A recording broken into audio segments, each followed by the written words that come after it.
Hello everyone, and welcome back to X-Ranger. Before we begin, I thought it would be interesting if each of you could leave a comment indicating which part of the world you're joining us from. Also, don't forget to like and subscribe if you're enjoying the episodes. Now let's get comfortable, relax, and start our program. I still get chills thinking about what happened back in October 2015. I'm not the kind of person who believes in monsters or ghost stories, but what my family and I saw that night near Haystack Reservoir has completely changed how I see the world. It was October 21st, a Wednesday evening. My brother-in-law Mason had invited us out for a drive through the high desert foothills east of Redmond. There were 6 of us packed into his SUV. Mason driving, me riding shotgun, my sister Kelly in the back with her fiancé Darren, plus Mason's daughter Emma and my son Ethan, both teenagers at the time. It was one of those perfect fall evenings in central Oregon, the sky turning that deep purple blue as the sun dropped behind the Cascades, temperature falling fast like it always does in the high desert. We were about 20 miles east of Redmond, taking these winding back roads near Haystack Reservoir. Mason knows the area like the back of his hand from hunting out there for decades. It was getting dark fast, but we weren't really in any rush. Just enjoying being away from town, watching the stars starting to pop out. We'd been driving maybe 45 minutes when Kelly noticed something off to the side of the road. I didn't see it at first. I was fiddling with the heater controls because it was getting cold.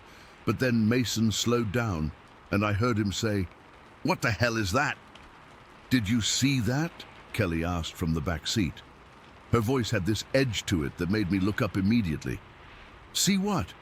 I asked, scanning the roadside. The headlights were just catching the edge of sagebrush and juniper, typical high desert vegetation.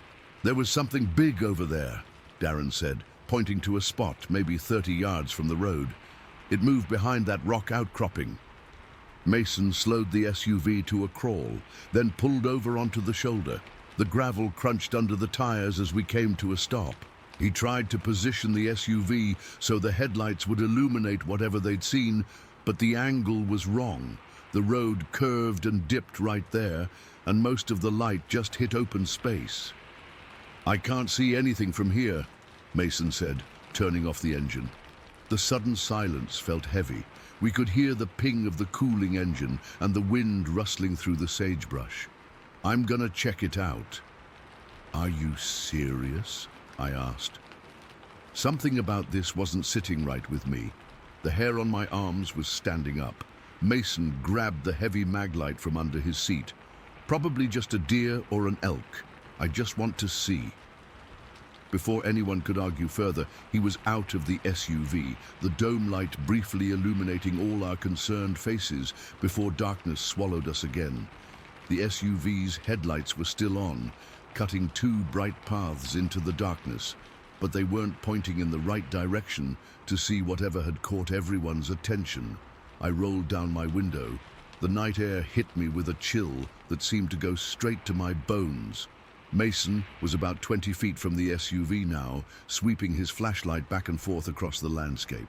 The beam cut through the darkness, bouncing off rocks and scrubby vegetation. "See anything?" I called out. Mason didn't answer. He kept walking, the beam of light bouncing with each step.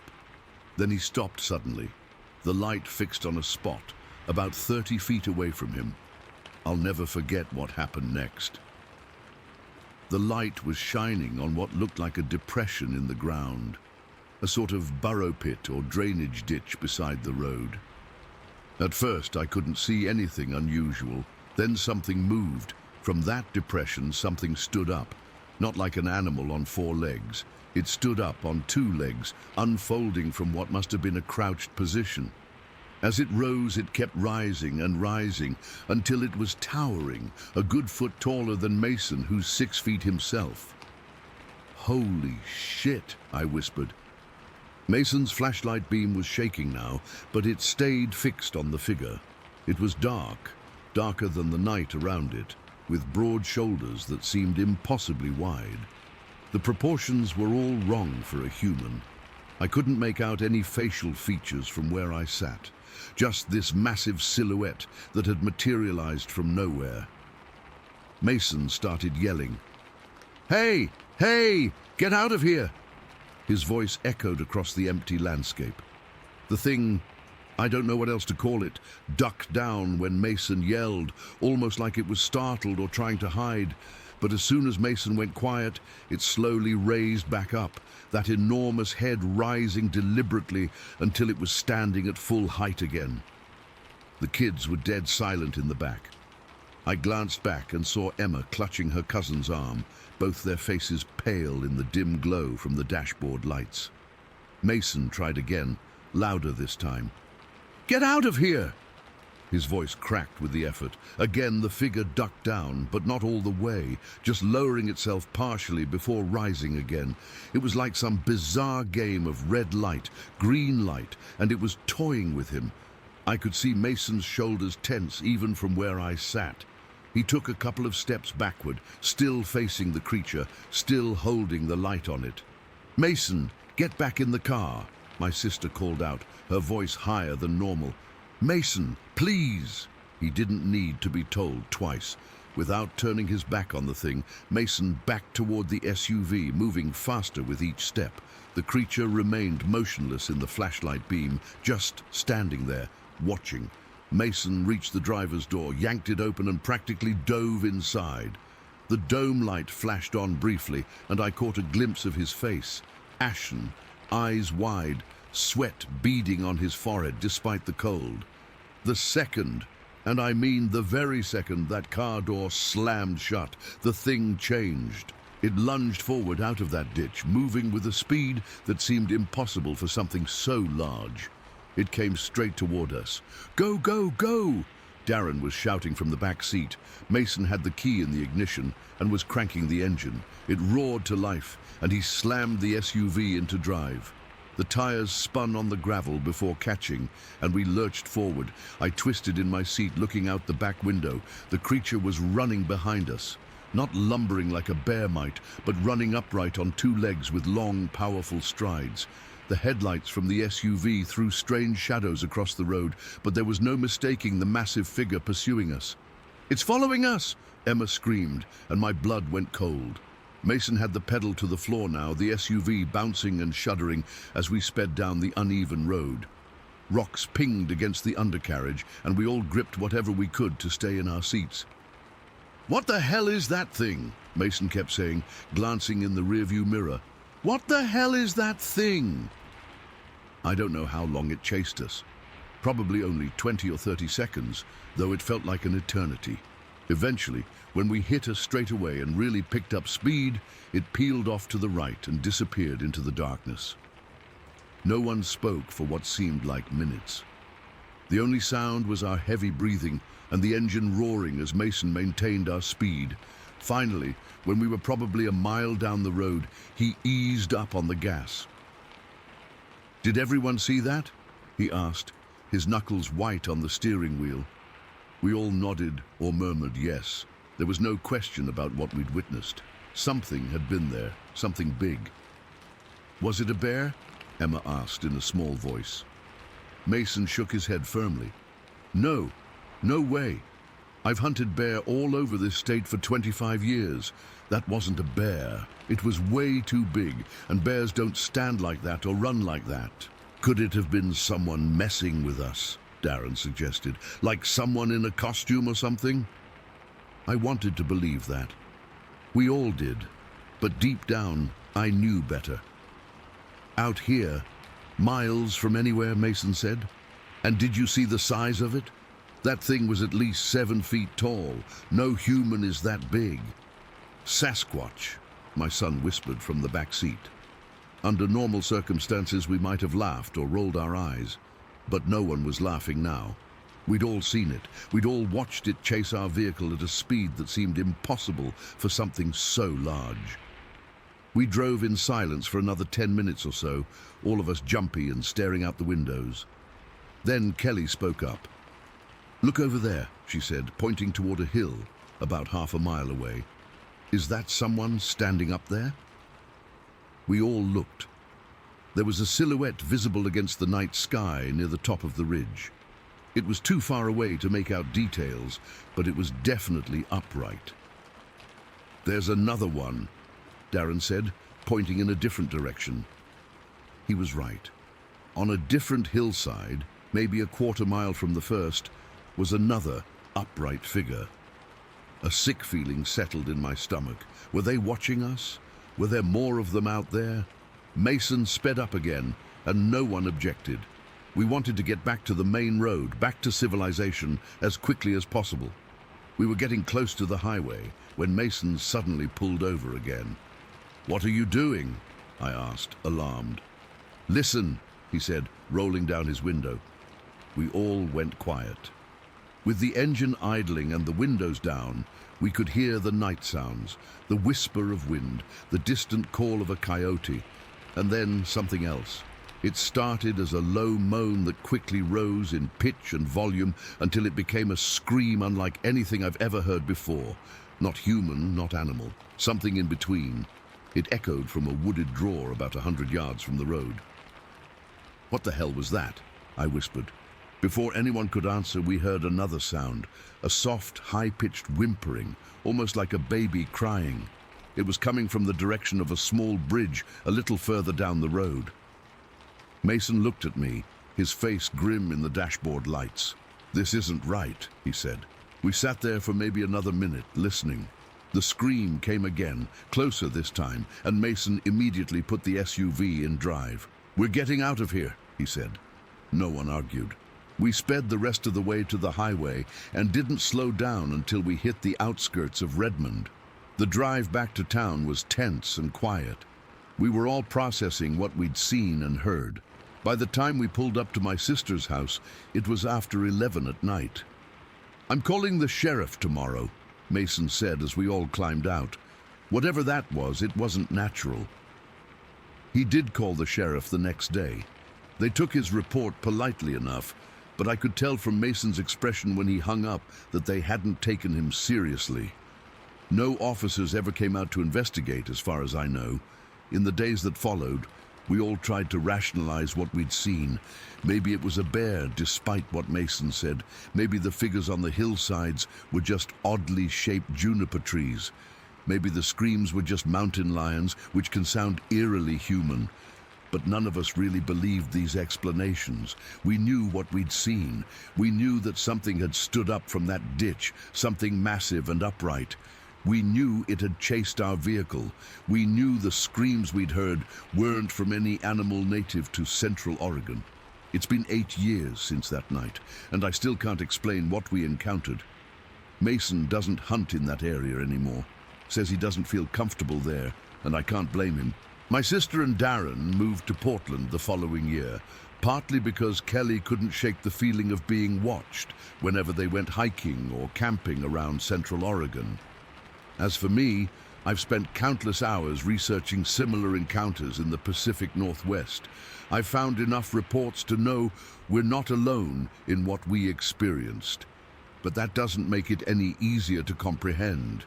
Sometimes, late at night when I can't sleep, I find myself thinking about that figure standing up in the beam of Mason's flashlight.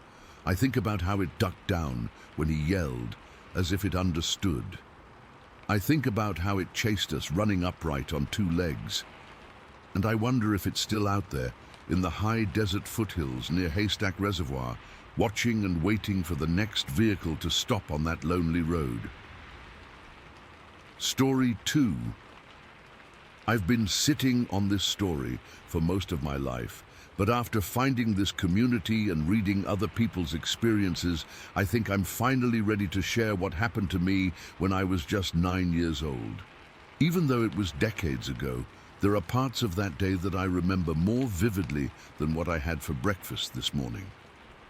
It was the summer of 1993, and my family was camping near Panther Creek in Idaho. My dad loved taking us to more remote spots rather than the crowded campgrounds with bathrooms and picnic tables.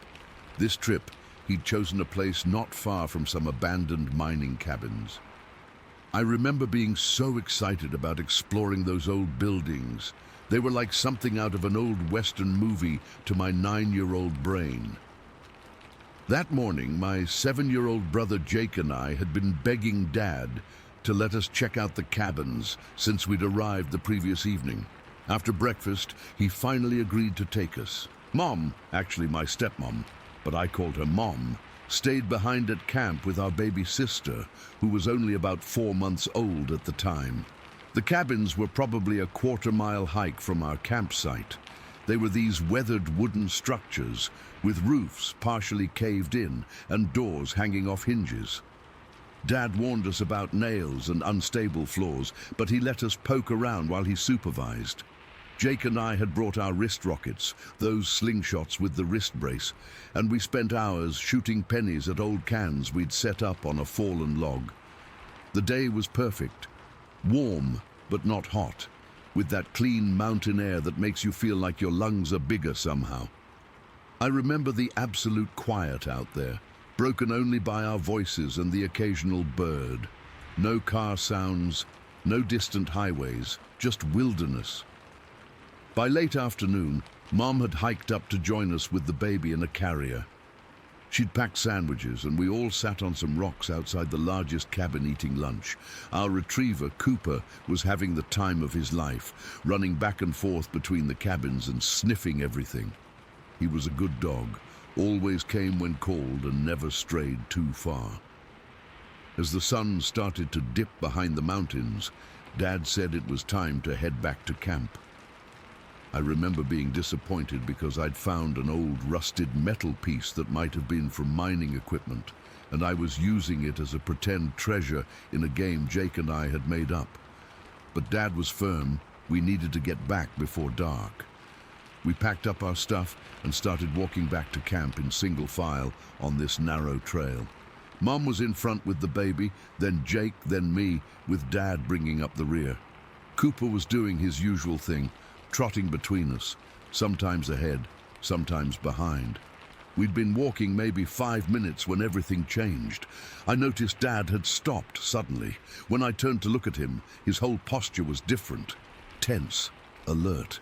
He was staring off into the brush to our left. Now, my dad was a former military guy, not the type to spook easily. He'd always taught us that most of the things people get scared of in the woods are just deer or raccoons. "Cooper, come," he called, his voice quiet but commanding. The dog immediately went to him. "Go check," he told Cooper, pointing toward the thick bushes. Cooper took off into the brush, barking his head off like he sometimes did when he'd spotted a squirrel. But what happened next sent ice through my veins. There was a yelp, not of pain exactly, but of fear. Then Cooper came bursting out of the bushes, tail tucked between his legs, racing past all of us toward camp. Dad called him, but he didn't even slow down. "Let's pick up the pace," Dad said, his voice too calm, the kind of calm that told me something was wrong. Mom immediately started walking faster, holding Jake's hand now. I could feel my heart starting to pound. Cooper never ignored Dad's commands. Never. That's when I felt it, this crawling sensation on the back of my neck, like someone was watching me. Without really thinking about it, I looked up to my right, toward the mountainside that rose steeply from the trail. About 10 or 15 feet up, where the steep slope leveled out into a sort of natural path or ledge, was something I'll never forget as long as I live. Standing perfectly still was a figure. It was tall, taller than my dad, who was 6 feet, and it was covered completely in hair, a reddish-brown color, almost orangish where the fading sunlight hit it. It wasn't a bear. I'd seen bears before when camping. This thing was standing on 2 legs, almost like a person but hunched slightly forward. The hair covered it entirely, but beneath that hair I could make out a face, not clearly, but enough to see eyes. And those eyes were locked directly on mine. It seemed frozen in mid-stride, as if it had been walking along that upper path parallel to us, but stopped when I spotted it. I couldn't tell you how long we stared at each other. Probably only seconds, but it felt like forever. There was intelligence in those eyes, not animal curiosity, but awareness. I didn't scream, I didn't point. Some primal part of my brain took over, and all I did was run. I sprinted past Jake and Mom, nearly knocking my brother over in the process. "Charlie!" Dad shouted after me, but I didn't stop. I heard their footsteps behind me as they all began running too. I didn't look back. I didn't look up at the ledge again. I just ran until I reached our campsite, my lungs burning. When everyone caught up, Dad was carrying Jake, and Mom was right behind them with the baby, who had started crying from all the commotion. "What did you see?" Dad asked me, setting Jake down and kneeling in front of me. His face was serious. "There was something up there," I gasped, pointing back toward the trail. "On the hill. It was watching us." "What did it look like?" His voice was steady, but his eyes kept darting around the campsite. "It was big and covered in hair, standing up like a person." Dad didn't laugh. He didn't tell me it was my imagination or that I'd seen a bear. He just nodded and said, "Let's get the fire going. Stay close to camp." Cooper was nowhere to be seen at first. We finally found him curled up against the back window of our pickup truck.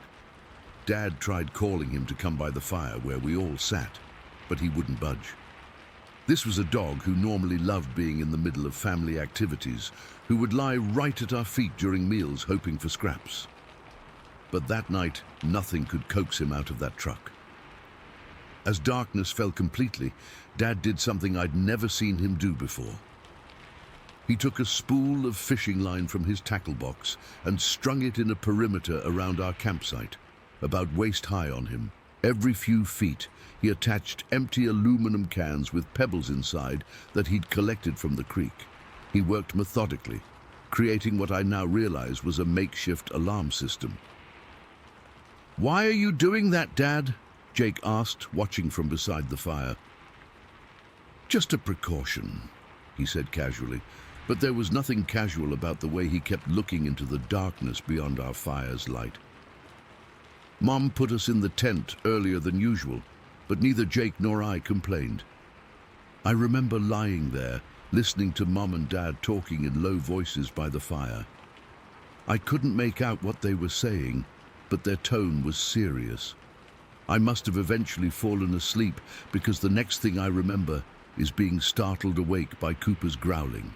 It wasn't his normal warning bark when someone approached camp. This was a deep, continuous growl that I'd never heard from him before. Then came the sound of the cans rattling, not just from one direction, but from multiple points around the camp. Dad's voice cut through the night, tense but controlled. "Everyone up. Now. Get to the truck." Mom was already moving, grabbing the baby who had started crying again. Dad unzipped the tent flap and stood there with his flashlight, scanning the darkness. "Quick, quick!" he urged as Jake and I scrambled out in our pajamas. The fire had died down to embers, casting just enough light to see the immediate area around the campsite. The cans were still rattling intermittently, but I couldn't see anything moving in the brush beyond. Cooper was now barking frantically from inside the truck. "Don't look around, just go straight to the truck," Dad instructed, his hand on my shoulder guiding me forward.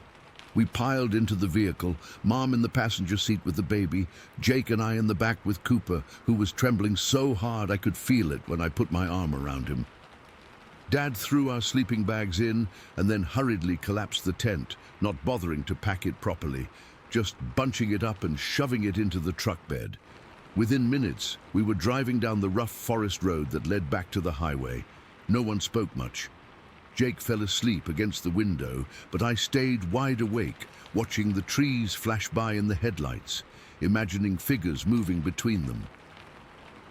"What was out there, Dad?" I finally asked quietly, so as not to wake Jake. Dad glanced at me in the rearview mirror. "I don't know for certain, Charlie, but whatever you saw earlier, I think it might have brought friends." "It was a monster," I whispered, the word catching in my throat. "Not a monster," he corrected gently. "Just something we don't understand yet." We drove through the night, stopping only once for gas around dawn. We didn't go back to that campsite. Not that trip. Not ever. Dad never brought up what happened again unless I asked directly, and even then, he was vague. "Sometimes the wilderness lets you know you're not welcome," was all he would say. For years afterward, I tried to convince myself it had been a bear, or maybe even a person in strange clothing, but deep down, I knew better. What I saw that day was neither human nor any known animal. The intelligence in those eyes, the way it stood, the obvious intelligence, it had been watching us, tracking us. As I've gotten older, I've read about similar encounters in that region. People call it Sasquatch or Bigfoot. I don't know what label to put on what I saw, but I know what I experienced. I know the way Cooper, the bravest dog I've ever known, ran in terror. I know how my dad, who taught us never to fear the woods, strung up alarm cans and then drove through the night to get us away.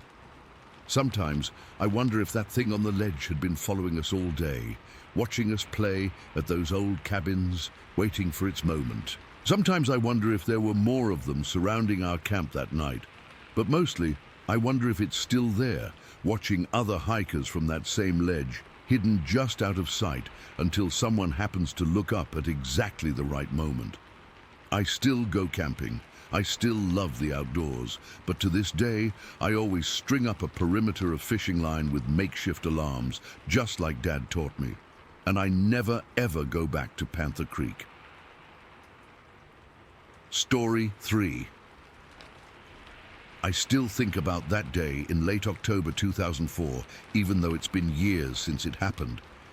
I've been working for the Forest Service for over 16 years now, and I've seen all sorts of weird things in the wilderness, but nothing comes close to what happened in the Marble Mountains. I'm not the kind of person who goes looking for the unexplained. I'm pretty practical, actually. I hunt, I fish, I know the forests around here better than I know the streets in my own hometown. That's why what I saw that day hit me so hard, because I know the difference between a bear, a deer, a hiker, and whatever this was. It was a Thursday, I think. Weather was decent for October in Northern California. Cool but clear, probably low 50s. I was with two co-workers, Lisa and Jenny, doing some routine surveying in the Marble Mountain Wilderness area. We were in the department truck, driving along one of the service roads that cuts through that section of the forest. I was riding shotgun while Lisa drove. Jenny was in the back seat. We'd been out since about 7 that morning, and it was probably around 2 in the afternoon when it happened. We were traveling at maybe 15 miles per hour along this dirt road I knew really well. I'd hunted in that specific area at least a dozen times before, so I was familiar with the terrain, the clearings, the game trails, everything. We came around this bend in the road, and I was just casually looking up at the hillside. There's this clearing about 150 yards up from the road. Not a huge one, but big enough that you can see across it. It's got these scattered saplings and small trees throughout, nothing too dense. The kind of place where deer often feed. That's when I saw it. At first, my brain tried to make it make sense. You know how your mind does that? Tries to fit something unusual into a box you understand. But this didn't fit any box. Moving across the clearing was this figure, not running, not hurrying at all, just walking purposefully from one side to the other. But it was huge, huge, and completely upright on 2 legs. "Stop the truck," I said. My voice must have sounded strange because Lisa immediately hit the brakes without asking why. "Do you guys see that?" I pointed up toward the clearing. The figure was still moving, walking with these long, fluid strides. It was dark, not black, but like a deep brown or maybe dark gray. I couldn't make out features at that distance, but I could clearly see it was bipedal and massive compared to the saplings it was passing. "What, that guy?" Jenny said from the back seat. She was squinting up at the clearing. "That's not a guy," I said. I couldn't take my eyes off it. "Look at the size of it compared to those trees." I knew those saplings. They were young Douglas firs, probably 8 to 10 feet tall. This thing was taller, noticeably taller. And its stride, God, the stride length was incredible. It was covering ground at a pace that seemed impossible for something just walking. "It's just some hiker in dark clothes," Lisa said, but she kept staring too. I could tell she wasn't entirely convinced by her own explanation. "No hiker moves like that," I said, "and no hiker is that big." We watched as it crossed the entire clearing and disappeared into the tree line on the other side. It never once looked in our direction, never changed its pace, just this deliberate, powerful walk. I realized I'd been holding my breath the whole time. "How long was that?" I asked, checking my watch. 20 seconds? Maybe less? "I don't know. I wasn't timing it," Jenny said. She seemed eager to dismiss it. "Probably just some tall guy hiking through. Maybe a hunter." But I knew better. That clearing was about 150 yards across. No human covers that distance in 20 seconds at a walking pace. It's just not physically possible. We continued with our work that day, but I couldn't focus. The image of that figure walking through the clearing kept replaying in my mind. The way it moved was so fluid, so natural, yet so impossible. Its proportions were all wrong for a human. Too tall, arms too long, torso too massive. Lisa and Jenny didn't want to talk about it much. They'd convinced themselves it was just a person in dark clothing, but they hadn't spent as much time in these woods as I had. They hadn't hunted here. They didn't know what was normal and what wasn't. I couldn't let it go.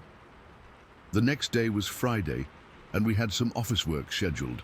I told my supervisor I needed to check something at the Marble Mountain site and took a few hours of personal time.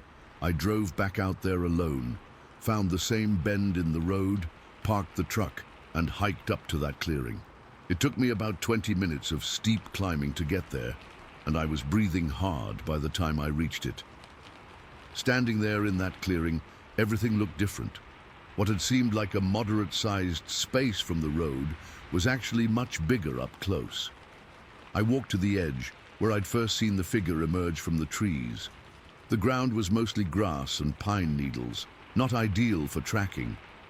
I spent about an hour searching for footprints, broken branches, hair, scat, anything that would confirm what I'd seen. But there was nothing conclusive. The grass was disturbed in places, but it could have been from deer or other wildlife. What I did next still embarrasses me a bit, but I had to know. I took out my phone, set the timer, and prepared to run across the clearing. I wanted to see how long it would take me at a full sprint to cover the same distance that thing had walked in about 20 seconds. I'm in decent shape.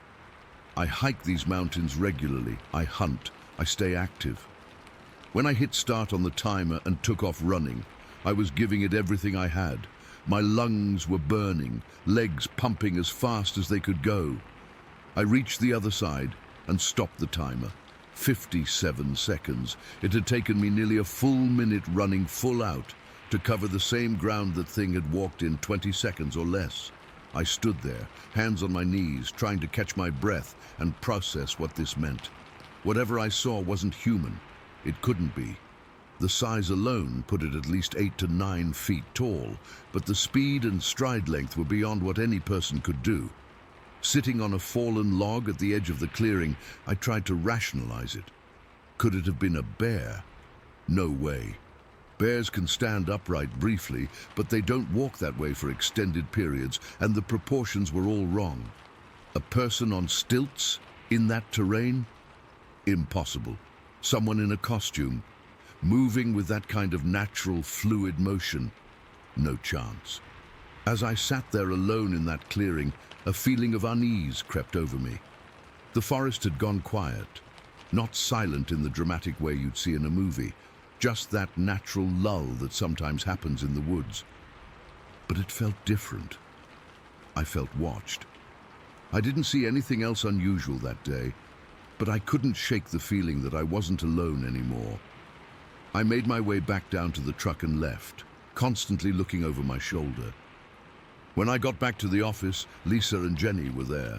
They gave me this look, half concerned, half amused. "Did you find your Bigfoot?" Lisa asked, trying to make it a joke. "I never said it was Bigfoot," I told her. I just said it wasn't human. Look, Nathan, Jenny said.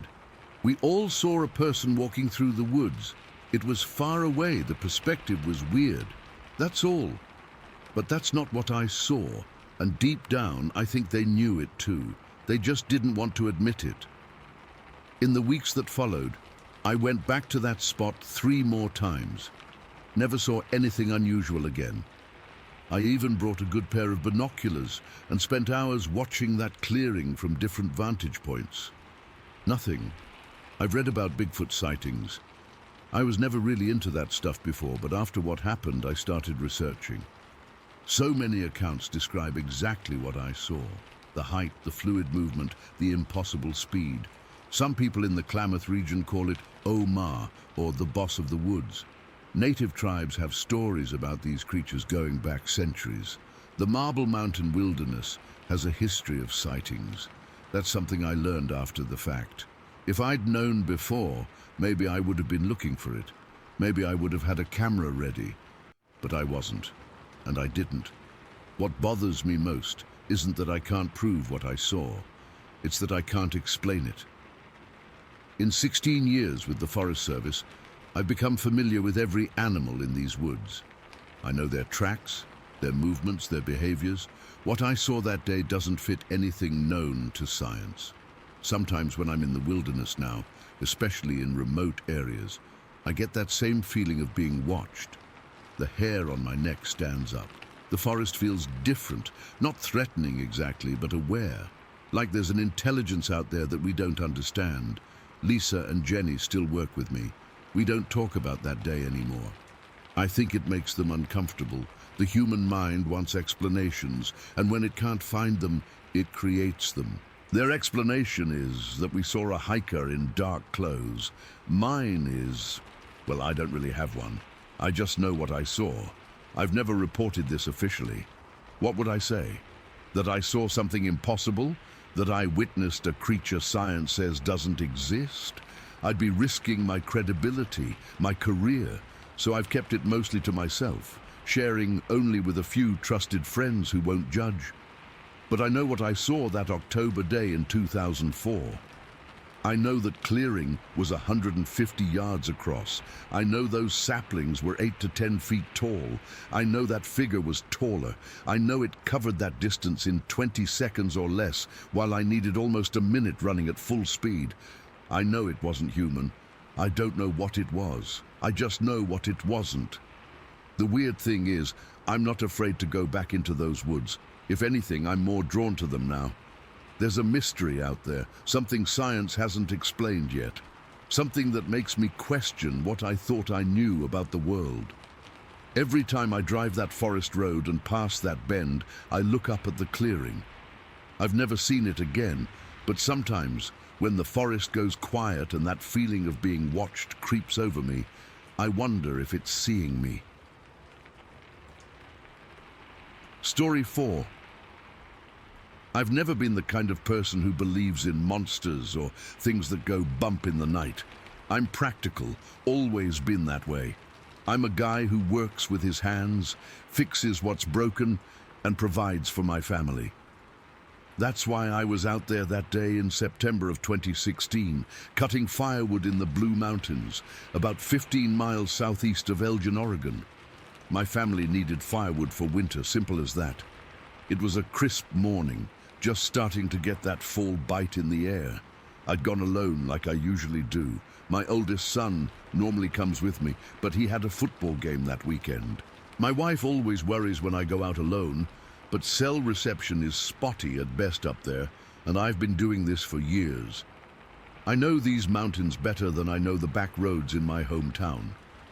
I'd found a good spot with plenty of fallen timber, a small clearing surrounded by dense forest with a ravine running nearby. Perfect for loading up the truck without too much hauling. I'd been working for about 3 hours, my chainsaw buzzing through log after log. The work was good, methodical, the kind that lets your mind wander while your body stays busy. It must have been around 1 in the afternoon when I shut off my chainsaw to give it a rest and started loading the cut pieces into my truck bed. The sudden silence was almost jarring after hours of engine noise. All I could hear was the wind through the pines and the occasional bird. That's when it hit me. This smell. God, I can still remember it clearly, like roadkill that's been baking in the sun for days, mixed with something else, something musty and wild. My first thought was a dead cow. It happens up there. Cattle from the ranches sometimes wander off, fall into ravines, or just die from natural causes. I've come across plenty of carcasses over the years, but something felt off immediately. I'd been in this exact spot for hours. Why would I suddenly smell a dead animal that strongly? It's not like the wind had changed direction dramatically. I paused, a log still in my hands, and that's when the hair on the back of my neck stood up. You know that feeling when you suddenly realize you're not alone. It wasn't just instinct. It was like every cell in my body was screaming at me to pay attention. I slowly placed the log in the truck bed and straightened up, looking around. At first, I didn't see anything unusual, just trees, underbrush, the familiar landscape I'd been working in all morning. Then my eyes caught movement about 50 or 60 yards away. There was this figure. I say figure because at first my brain couldn't process what I was seeing. It was emerging from the ravine, walking slowly up a small hill, walking on two legs, human-like, but not human, not even close. The thing was massive. I'm 6'2", and this creature would have towered over me, 7 feet tall at least, maybe closer to 8, and broad, shoulders twice as wide as mine. It was covered in dark, matted hair, not fur like a bear, but hair, longer in some places than others. The color was this dark, reddish-brown, almost black in the shadier spots. What struck me was how it moved. It wasn't running or charging, it was just walking, deliberately. At one point, it reached out and put a hand, not a paw, a hand, on a tree trunk, steadying itself like an old man might do. Its arms were incredibly long, hanging down almost to its knees. I couldn't see its face clearly from that distance, and thank God for that. But I could make out a large, rounded head that seemed to sit directly on those massive shoulders, with barely any neck. I've been a hunter all my life. I know every animal that lives in these mountains. This wasn't a bear on its hind legs. It wasn't an elk or a moose. It wasn't anything I could explain. Time seemed to stop. I don't know if I was watching it for 10 seconds or 2 minutes. I couldn't move, couldn't breathe. My truck was right there with my rifle in the cab, and my chainsaw was at my feet, but I didn't even think about reaching for either. Something deep inside me knew that would be a mistake. The creature never looked my way. It just continued up that slope at the same methodical pace, disappearing into the thicker trees at the top of the hill. No rush, no aggression, like it was just going about its business. As soon as it was out of sight, I snapped out of it. My hands were shaking so badly, I could barely pick up the remaining logs. I threw them in the truck bed as quietly as possible, constantly looking over my shoulder. That smell lingered in the air, getting fainter as I worked. I didn't start the chainsaw again. I left several cut logs on the ground and probably half a cord still uncut. None of that mattered anymore. I just needed to get out of there. The drive back down the mountain was a blur. I kept checking my rearview mirror, half expecting to see that thing following me. My mind was racing, trying to rationalize what I'd seen. Maybe it was a person in some kind of ghillie suit? But who would be out there miles from any trail, walking through a ravine? And that smell. No human smells like that. When I got home, my wife took one look at my face and knew something was wrong. I couldn't tell her. What was I supposed to say? Honey, I think I saw Bigfoot today. I'd sound insane. So I blamed it on almost having an accident with the chainsaw, a near miss that shook me up. That night I couldn't sleep. Every time I closed my eyes, I saw that figure placing its hand on the tree trunk. Such a human gesture from something so not human. I've spent countless hours since then reading about Bigfoot and Sasquatch sightings online.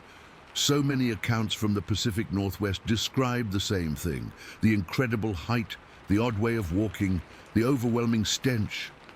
I'd always laughed off those stories before. I'm not laughing anymore. For over a year, I avoided that section of the mountains. Wouldn't go within 5 miles of it. Even now, 6 years later, I get this cold feeling in my stomach when I drive past the turnoff to that area.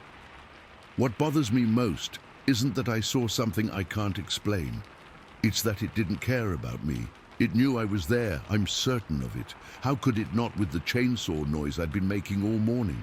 But it just went about its business, like I wasn't worth bothering with. Like it was so far above me on the food chain that I didn't even register as a threat or a concern. I've told exactly 3 people about this: my brother, my oldest friend, and now all of you. My brother believes me. My friend thinks I saw a bear, and my mind played tricks on me. I know what I saw. I know bears. I know elk. I know every animal that's supposed to live in those mountains. This wasn't one of them. The strangest part is that I don't feel threatened by the memory anymore. Unsettled, yes, but not threatened. Whatever that creature was, it could have easily come after me if it wanted to. I was alone, miles from help, but it just walked away. Sometimes I find myself wondering if it lives there year-round, or if it was just passing through, if it has a family, if there are more of them. Then I remind myself that wondering these things means accepting that there are creatures in our world that science hasn't documented, that shouldn't exist according to everything we're taught. And yet, I know what I saw. I still cut firewood every fall. I still hunt. I still hike. But I never go alone anymore. And I always carry bear spray now in addition to my rifle. Not that I think either would do much good against what I saw that day. The experience changed me. I've become more open-minded, less quick to dismiss people's unusual experiences. Because until it happens to you, until you're standing there with your heart pounding out of your chest, watching something impossible move through the trees, you just can't understand. Last month, my son and I were getting firewood about 10 miles from that spot, far enough away that I felt safe. While we were working, he suddenly stopped and asked, "Dad, do you smell that?" For a split second, my blood ran cold. But it was just a dead deer a few yards away. I've never been so relieved to see a carcass. I don't know if I'll ever fully process what I saw that day. I don't know if I want to. Some things are better left unexamined too closely, but I know this.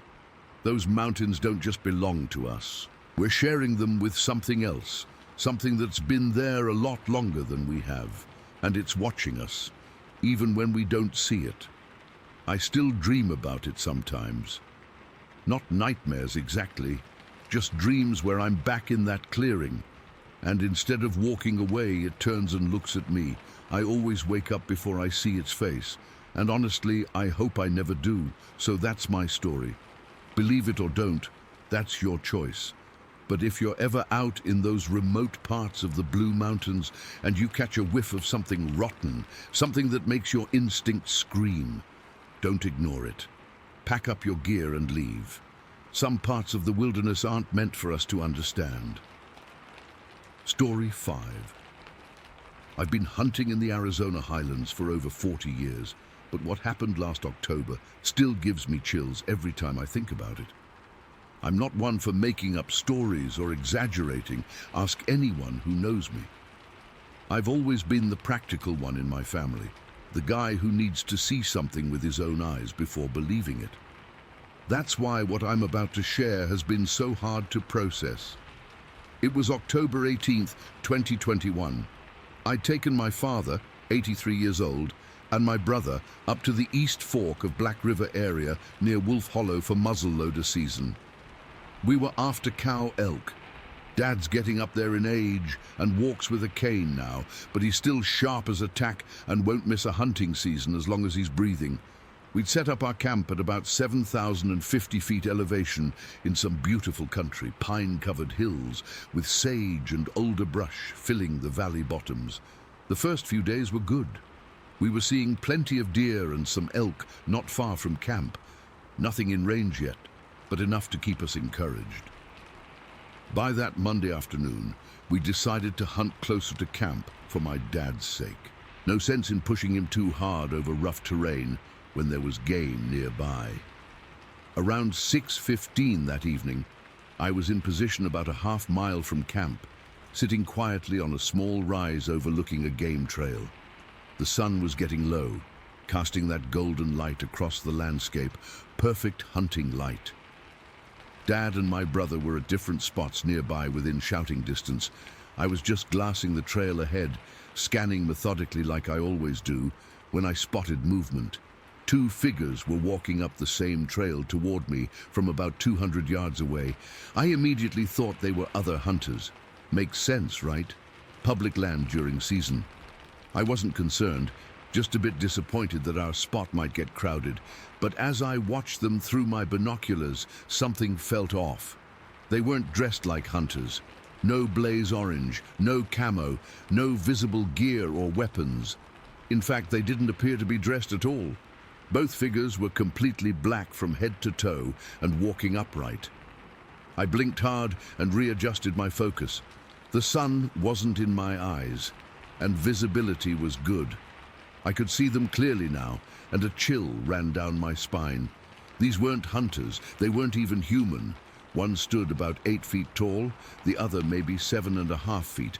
They were walking side by side, deliberate and confident. What struck me most were their arms, impossibly long, hanging down almost to their knees. They swung them in these wide, deliberate arcs as they walked, almost like power walkers, but more purposeful. I froze. 30+ years in these woods, and I'd never seen anything like this. I couldn't make out facial features at that distance, but their size, posture, and movement clearly weren't human. My heart was pounding so hard I could feel it in my throat. Then, in an instant, they spotted me. Both figures simultaneously stopped, turned their heads in my direction, then veered sharply left off the trail and disappeared into the timber. They moved with purpose, not panicked, just deliberate. The whole thing happened in seconds. I sat there, completely motionless, trying to process what I'd just seen. I had my muzzle loader across my lap, a single shot, reliable but only one round. I suddenly realized I'd left my .454 backup pistol back at camp, which was now between me and whatever those things were. For 10 solid minutes I didn't move a muscle. Part of me wanted to radio my dad and brother, but what would I even say? I decided to wait, listen, and then head back to camp. The sun was fading fast, and I didn't want to be out there after dark. When I finally stood up, my knees were shaking. I'm not ashamed to admit it. I'm 62 years old and have never been easily frightened, but this was different. I started walking back toward camp, hyper-aware of every sound in the forest around me. About halfway back, I came to a small creek crossing we'd used earlier that day. Something was wrong. A large log was now blocking the trail, a log that absolutely hadn't been there 3 hours earlier when I'd come through. It was at least 16 inches in diameter and stretched across the entire path. Daylight was fading fast, and I had my ATV parked on the other side. I managed to navigate around the smaller end of the log and cross over, but alarm bells were going off in my head. Something had deliberately placed that obstacle there while I was hunting. When I got back to camp, Dad and my brother were already there. I didn't mention what I'd seen. They'd think I was losing it, and honestly, I was questioning myself. We ate dinner, made small talk, and turned in early. I barely slept that night, listening to every crack and rustle outside our tents. The next morning, I woke at first light and went to check the creek crossing. What I found made my blood run cold. The single log barrier had been reinforced overnight with several more logs and stumps, completely blocking the trail. These weren't small pieces of wood. Each one would take at least 2 strong men to lift. And there were no drag marks. Whatever had placed them there had carried them and stacked them deliberately. When I got back to camp, Dad mentioned something strange. "Did you see that stick structure up the hill?" he asked casually. "What structure?" I asked, feeling that chill return. "Looks like a fort or something," he said, "about 200 yards northwest of camp. Probably just some kids messing around." After breakfast, I went to investigate. What I found wasn't made by kids or hikers. A large pine tree, at least 10 inches thick at the base, had been pulled down and bent into an arc. Dozens of sticks and branches had been woven into it, creating a dome-like shelter about 6 by 12 feet in size. The main tree hadn't been cut. It had been forcibly bent from standing position. It would have taken incredible strength to do this. The three of us together couldn't have done it. I stood there staring at this structure and suddenly felt like I was being watched. The hair on my arms stood up, and I hurried back to camp without looking behind me once. That evening, Dad mentioned that all the deer they'd been seeing on the hill above camp, he'd counted over 30 the day before, were completely gone. In fact, we didn't see a single deer for the next 4 days. The woods felt eerily quiet. On the third night, I woke up around 3 a.m. to what sounded like heavy footsteps around our camp. Slow, deliberate steps that made the ground vibrate slightly. They circled our camp twice before moving off. I lay perfectly still, hand on my pistol, until morning. When we got up, I noticed the tack door on my horse trailer was unlatched. This wasn't a door that comes undone easily. It requires fingers to operate the mechanism, and I specifically remember securing it the night before. Nothing was taken from inside, though we had food stored there. By the 4th day, I'd had enough. I convinced Dad and my brother it was time to try a different area. I made up something about the elk moving to lower elevation. They didn't argue much. They'd noticed the strange quiet of the woods, too. As we packed up, I couldn't shake the feeling we were being observed. Every few minutes I'd scan the tree line, expecting to see those tall black figures watching us. I never did, but the feeling remained. On our drive out, we passed another hunting party heading in. I almost stopped to warn them, but couldn't think of what to say that wouldn't sound completely crazy. "Watch out for 8-foot black creatures that build stick structures and block trails." They'd think I was on something. It's been almost a year now, and I still don't know what to make of what happened. I've hunted my whole life and know the difference between bears, elk, moose, and humans. What I saw walking up that trail wasn't any of those. I've done some research since then, read stories from others, and found some accounts that sound eerily similar to what I experienced. I've never been a believer in Bigfoot or Sasquatch. Always thought those stories were exaggerated or misidentifications. Now, I'm not so sure.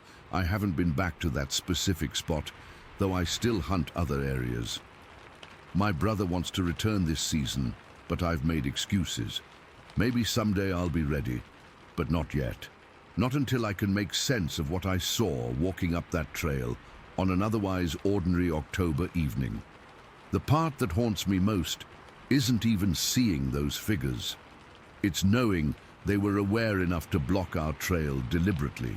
It's the intelligence behind their actions, the structure building, the strategic blocking of our path, the way they stayed just out of sight but close enough to let us know they were there. Whatever was watching us in those woods, it wasn't just an animal acting on instinct. It was something that thought, planned, and maybe even wanted to send us a message. This is our territory. You are the visitors here. Sometimes when I'm out in the woods now, even in familiar places, I catch myself scanning the tree line. And when the forest goes suddenly quiet, I don't stick around to find out why. Story 6. I've debated for months whether to share this. My husband Marcus thinks we should just try to forget it, but I can't.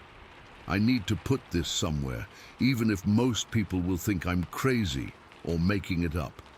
I'm not. What happened to us in Yellowstone last January was real, and it changed us forever. Marcus and I are both in our late 60s, retired high school teachers from Montana.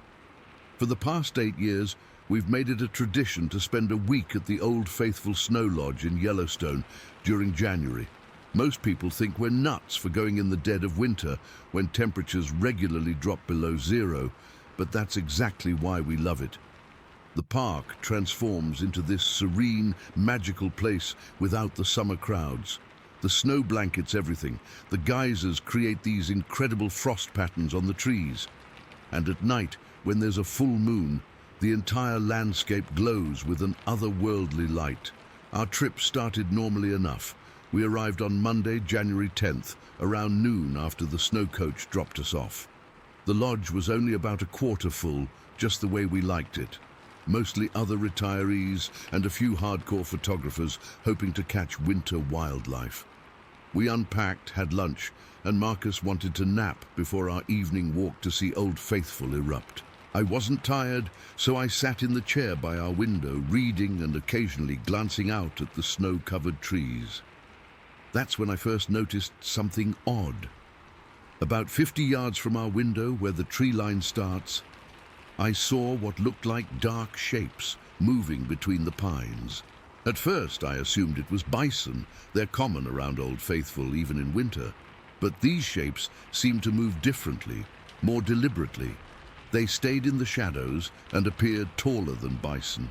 I watched for maybe 5 minutes before they disappeared deeper into the forest. I almost woke Marcus, but decided against it. What would I even say? That I saw some weird shadows? I convinced myself it was probably just wildlife and the strange winter light playing tricks on my eyes. Later that evening, around 5:30 p.m., Marcus and I bundled up and walked the short distance to the viewing area for Old Faithful. It was already dark, with temperature hovering around -15 degrees. The geyser area was lit by those yellow pathway lights, and steam was rising from the various hotspots, creating this eerie fog that drifted through the air. Only about a dozen other people were there waiting, everyone keeping to themselves in the cold. As we stood there waiting for the eruption, I got this distinct feeling we were being watched, not by the other tourists, but from somewhere in the surrounding darkness. I glanced over at Marcus and was surprised to see him scanning the tree line with a frown. "Do you feel that?" I whispered. He nodded slightly. "Like eyes on us." Before we could discuss it further, Old Faithful erupted, sending a massive column of steaming water into the night sky. Usually, this is the highlight of our first day, watching the water catch the moonlight as it falls. But that night, neither of us could fully appreciate it. We kept looking over our shoulders at the dark perimeter beyond the boardwalk. We hurried back to the lodge afterward and had dinner in the dining room. We didn't discuss what we'd felt, almost like saying it out loud would make it more real. We went to bed early, around 9 p.m., both of us exhausted from the travel and the strange tension that had settled over us. Around 2 a.m., I jolted awake to a loud scratching sound against the exterior wall of our room. Marcus was already awake, sitting up in bed. "Bison," he whispered. "They sometimes rub against the buildings for warmth." This wasn't unusual. We'd experienced it in previous years. I got up anyway and peeked through the curtains. In the moonlight, I could clearly see 3 bison, a mother and 2 younger ones, their breath creating clouds of vapor in the frigid air. But something seemed off about them.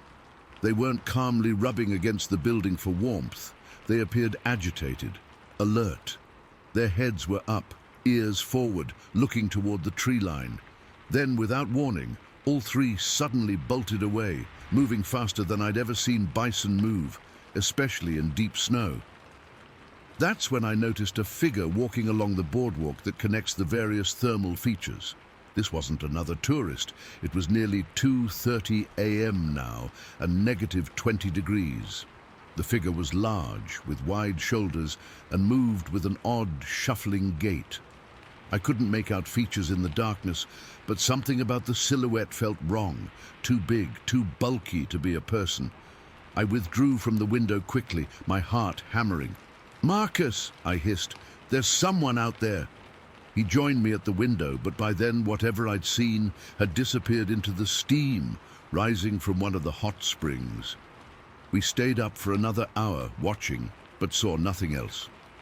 Eventually, we convinced ourselves it must have been a park ranger or maintenance worker out on some late-night task. The next day, we stuck to our planned activities, though there was an unspoken tension between us. We rented snowshoes from the lodge and set out on one of the marked trails that loops around the geyser basin. The daytime temperature had risen to a balmy 5 degrees, and the sun made the snow sparkle like diamonds. For a while, it felt like our normal vacation again. About 2 miles into our snowshoe hike, we spotted the same 3 bison from the night before. I recognized the distinctive marking on the mother's face. They were grazing in a small clearing about 50 yards from the trail.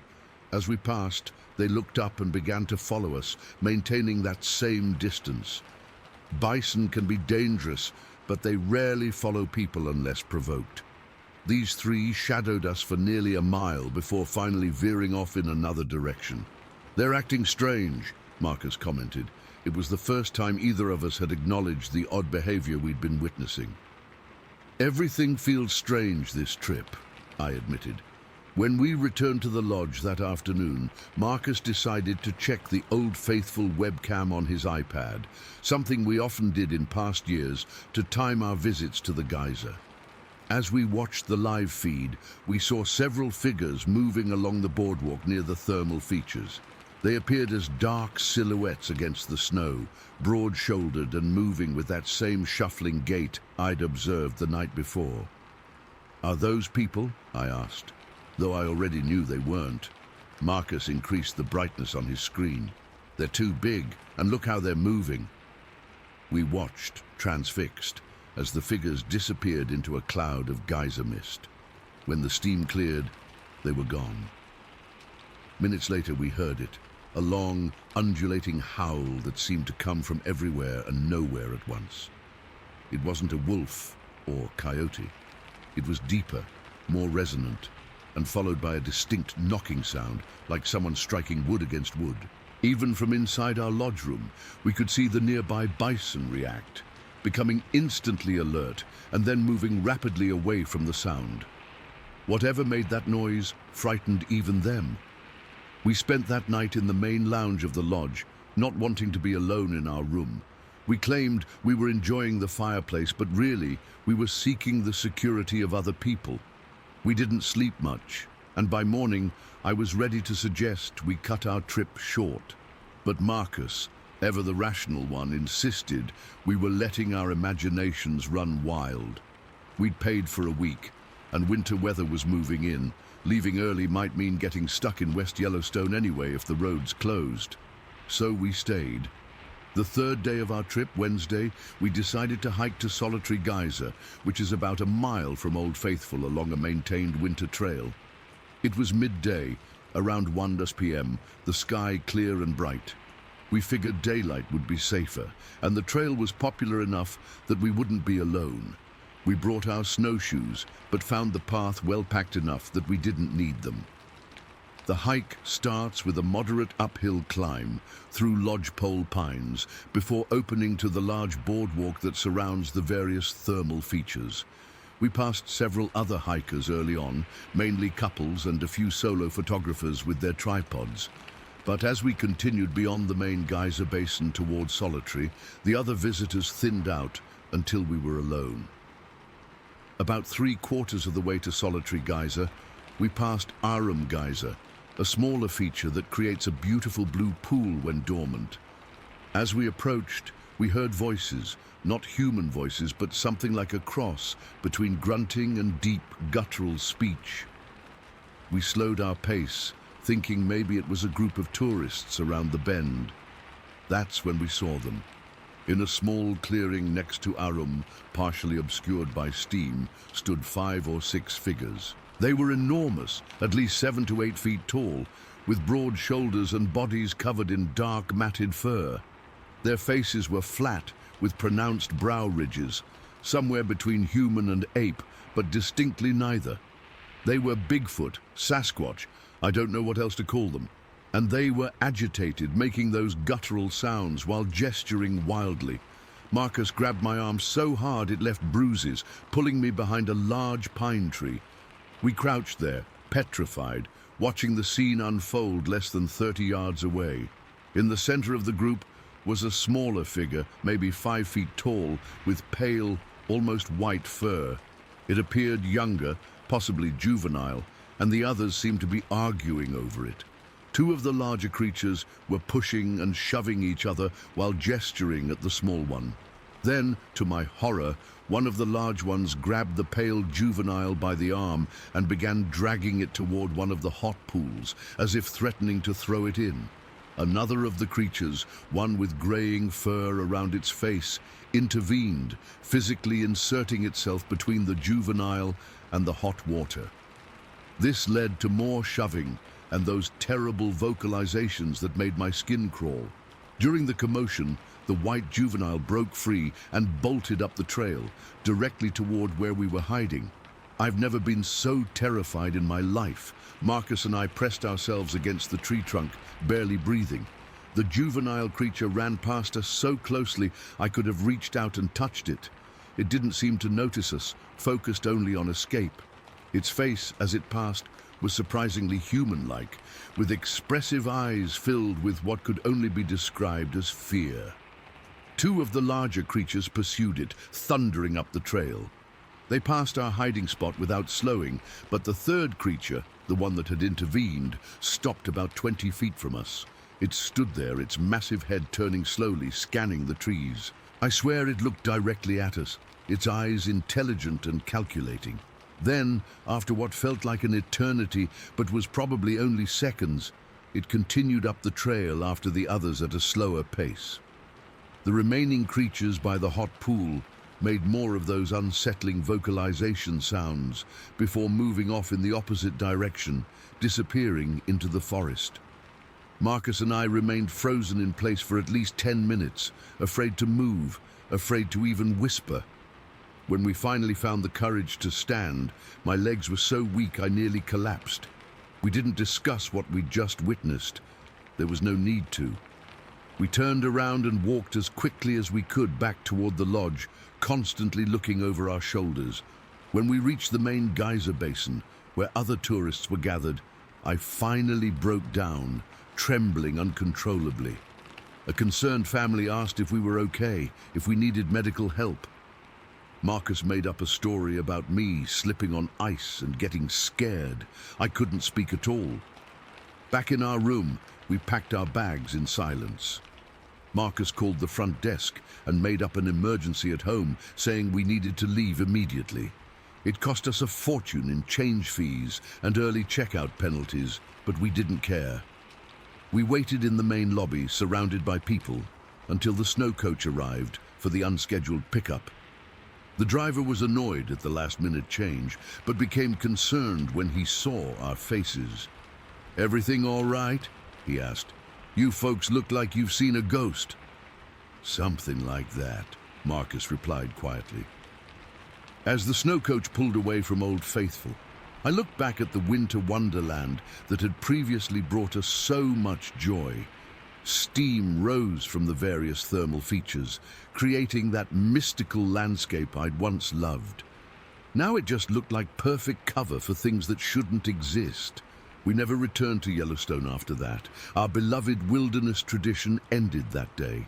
For weeks afterward, we avoided discussing what we'd seen, as if not talking about it might somehow erase it from reality. When our friends asked about our trip being cut short, we blamed it on me getting sick. We even distanced ourselves from a new couple we'd been becoming friends with. Their enthusiasm for national parks and wildlife viewing was too painful a reminder. It's been 11 months now. I still have nightmares about those creatures, especially the way they fought over that juvenile. What were they going to do with it? Was it some kind of punishment? And what about the white one? Why was it different? I find myself obsessively researching, trying to understand what we saw. There are reports of Bigfoot all over the country, but very few mention white ones or groups this large. I wonder how many of them live in Yellowstone, protected by the vast wilderness and the extreme weather that keeps people away most of the year. More than anything, I wonder how many other visitors have had experiences like ours, but were too afraid or embarrassed to report them. How many people cut their Yellowstone trips short, making up excuses about family emergencies or sudden illnesses, when really they've glimpsed something in the trees or heard those unnatural sounds in the night. I don't expect anyone to believe this account. I wouldn't have believed it myself before it happened to me, but it's true. And now, whenever I see advertisements for Yellowstone with its geysers and wildlife and pristine winter landscapes, all I can think about are those massive figures moving through the steam, arguing in their guttural language, and those intelligent eyes that seem to look right through me, knowing I was there all along. Story 7. I've been hesitating about sharing this for months now because I'm worried people will think I'm crazy or making it up for attention. But I need to tell someone who might understand or have experienced something similar. This happened last summer when I went camping with 3 of my college friends in Pennsylvania. I've been camping dozens of times in my life, but nothing could have prepared me for what happened. It was supposed to be a simple weekend trip. Just me, Morgan, my roommate Ava, my high school buddy Mark, and his younger brother Tyler, who had just finished his freshman year. I had been planning this trip for weeks, researching the perfect secluded spot, checking weather patterns, the whole 9 yards. That's just how I am, always making sure everything is organized. Mark was in charge of bringing most of the gear since he's done a lot more backpacking than the rest of us. Ava was excited because she loves telling ghost stories around campfires, and Tyler was this anthropology major who kept talking about studying local folklore wherever we went. We arrived at the trailhead around noon on a Friday. The weather was perfect, warm but not too hot, with a light breeze that kept the bugs away. The trail leading to our campsite was about 3 miles into the forest, following alongside a creek most of the way. It was beautiful, tall trees creating this canopy overhead, wildflowers everywhere, birds singing. We were all in such good moods, laughing and talking about our summer plans. We reached our campsite around 2 in the afternoon. It was this small clearing near where the creek widened into a swimming hole. Mark and Tyler set up the 2 tents, boys in one, girls in the other, while Ava and I gathered firewood and arranged the cooking area. By late afternoon, we had everything set up perfectly. We went for a swim in the creek to cool off, then started our campfire as the sun began to set. That first evening was exactly what camping should be. We roasted hot dogs and marshmallows, drank a few beers, and Ava told her ghost stories while we laughed at how over the top she made them. Around 10 o'clock, we heard the first howl. It came from somewhere in the distance, echoing through the forest. At first, we all just kind of froze and looked at each other. It wasn't like a wolf or a coyote. I've heard those before. This was different, deeper, longer, almost mournful, but with this weird pitch at the end that made the hair on my arm stand up. "What the hell was that?" Ava whispered. Tyler shrugged. "Probably just a coyote. Sound carries weird in forests." Mark nodded in agreement, but I noticed him scanning the tree line. "Yeah, probably. But let's make sure the food is secure anyway." We hung our food bags from a tall branch away from our tents. Standard procedure to avoid attracting bears or raccoons. We heard the howl twice more that night, but it seemed further away, so we eventually relaxed and turned in around midnight. I woke up early the next morning, around 6. Ava was still asleep, so I quietly unzipped the tent and stepped outside to start coffee. The morning was misty and cool, with dew covering everything. That's when I saw it, right at the edge of our campfire ring. A footprint, but not like any human or animal print I'd ever seen. It was huge, at least 16 inches long and incredibly wide. The impression was deep in the soft earth, like whatever made it was extremely heavy. It looked almost human-shaped, but with these weird proportions, a wider toe area and narrower heel. I just stood there staring at it, coffee forgotten, trying to make sense of what I was seeing. Tyler came out of the boys' tent a few minutes later, yawning. When he saw me frozen in place, he followed my gaze and immediately went still. "Holy shit," he whispered, crouching down next to the print. That's not a bear."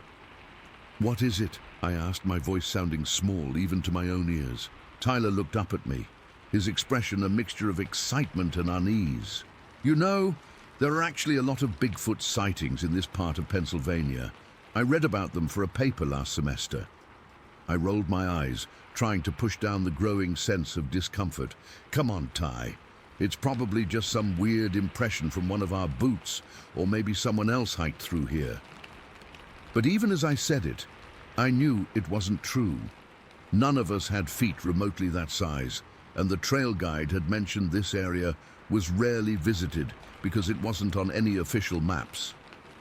We decided not to mention it to the others right away. Instead, we made coffee and breakfast, and when Mark and Ava finally crawled out of their tents, we suggested a day of hiking and swimming. I think Tyler and I both just wanted to pretend everything was normal. The day passed without incident. We hiked to a small waterfall about a mile from our camp, swam in the pool beneath it, and lounged on the sun-warmed rocks. We talked about college, reminisced about high school days for those of us who had known each other back then, and made plans for future trips. Sometimes I'd catch Tyler looking thoughtfully into the forest, but he didn't bring up the footprint again. We returned to our camp as the sun was starting to set. Something felt different, though I couldn't immediately identify what it was. Mark noticed it first. "Did either of you move the firewood pile?" he asked, looking around with a frown. The neat stack of firewood we'd gathered the day before was scattered across the ground, not just messily piled, but deliberately spread out in a way that seemed intentional.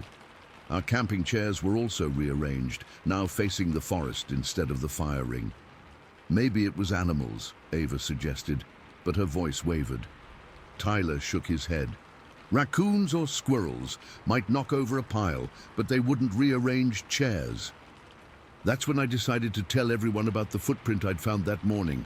As I described it, Tyler nodded along, confirming what I'd seen. Mark immediately wanted to see it, but the area had been trampled throughout the day, and the print was no longer visible. "We should probably pack up and leave," Ava said quietly, hugging herself despite the warm evening. "This is creeping me out." Mark, always the brave one, shook his head. "It's almost dark. Hiking out now would be more dangerous than staying. Whatever was here was probably just curious about our stuff. As long as we keep the fire going and make noise, we'll be fine." No one wanted to admit to being scared, so we reluctantly agreed to stay. We rebuilt the fire, making it bigger than necessary, and sat close together. No one suggested ghost stories that night. Instead, we talked loudly about mundane topics, as if trying to announce our presence to whatever might be listening in the darkness beyond our campfire's light. Around 9:30, we heard it again, that same howl from the night before, but much closer this time. It was followed by a crashing sound, like something large moving through the underbrush. We all went silent, straining to hear. "Hello?" Mark called out, his voice steady but loud. "Is someone there?" Nothing answered, but the forest had gone completely silent. No insects chirping, no night birds. Nothing, just the crackling of our fire and our own breathing. "Let's go to bed," Tyler suggested after a few tense minutes had passed. "But maybe we should take watches tonight, 2 hours each." Mark agreed to take the first watch, with Tyler after him, then me, and finally Ava for the early morning hours. Ava and I went to our tent, but neither of us even attempted to sleep. We lay there, fully dressed, whispering to each other. "What do you think it is?" she asked, her voice barely audible. "I don't know," I admitted, "but I'm sure there's a logical explanation." Around 11:30, I heard the boys' tent unzip, Tyler starting his watch. A few minutes later, our tent darkened slightly as a shadow passed between us and the dying fire outside. At first, I thought it was Tyler adding more wood to the fire, but the shadow didn't move on. It stayed there, massive and still, clearly visible against our tent wall. The silhouette was vaguely human in shape, but wrong. Too tall, too broad, with arms that seemed to hang lower than they should. And it was just standing there, as if watching us through the thin fabric of our tent. Ava saw it too. Her hand found mine in the darkness and squeezed so hard it hurt. Neither of us breathed. Neither of us moved. We just lay there, paralyzed, watching this impossible shadow looming over our tent. After what felt like an eternity, but was probably only a minute or two, the shadow moved away. I heard Tyler's voice, faint but alarmed, saying something to Mark. Then silence again. I don't know how long Ava and I stayed frozen like that. Eventually, exhaustion must have taken over, because the next thing I knew, it was my turn for watch. I almost didn't want to leave the relative safety of the tent, but I forced myself to unzip it and step outside. The fire had burned down to embers. Tyler was sitting on a log beside it, his face pale in the faint red glow. "Did you see it?" I whispered, sitting beside him. He nodded, his eyes wide. "It was standing by your tent for like 2 full minutes. I was about to shout or throw something, but I was afraid of what it might do if I provoked it." "What did it look like?" I asked, though I wasn't sure I wanted to know. Tyler swallowed hard. I couldn't see clearly. It was just this shape. Big, really big. When it moved away, it went into the trees over there. He pointed to a dense section of forest behind our tents. I woke Mark up, but by the time he looked, it was gone. We both sat in silence for a while. I added more wood to the fire, building it back up until the flames were high and bright. "What do you think it is?" I finally asked. Tyler stared into the fire. "I think you know what I think it is. But it doesn't matter what we call it. What matters is getting out of here at first light." The rest of my watch passed without incident, and I woke Ava for the final shift around 3:30 in the morning. None of us really slept, though. As soon as it was light enough to see, around 5:30, we were all up and immediately started packing. That's when we found them. Footprints. The same enormous, human-like prints I'd seen the day before, all around our camp. They circled both tents multiple times, approached the fire ring, and even led to where we'd hung our food bags, which were now on the ground, though thankfully untouched. The most disturbing thing was how the prints formed a complete circle around our entire campsite, as if whatever made them had been pacing around us all night, watching us from every angle. They led away from our camp in a clear trail, heading deeper into the forest. Mark, who had been skeptical the night before, was now silent as he studied the prints. He took out his phone and snapped several pictures, then knelt down and placed his hand inside one of the impressions. His entire hand barely covered the ball of the foot in the print. "We need to follow them," Tyler said suddenly. "Are you insane?" Ava hissed. "We need to get the hell out of here." "Just for a little bit," Tyler insisted. "We're already packed. We can follow the trail for 10 minutes, see where it leads, then head back to the car. When are we ever going to get a chance like this again?"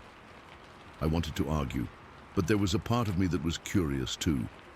Something had been stalking our camp, something I couldn't explain, and some irrational part of me needed to know what it was.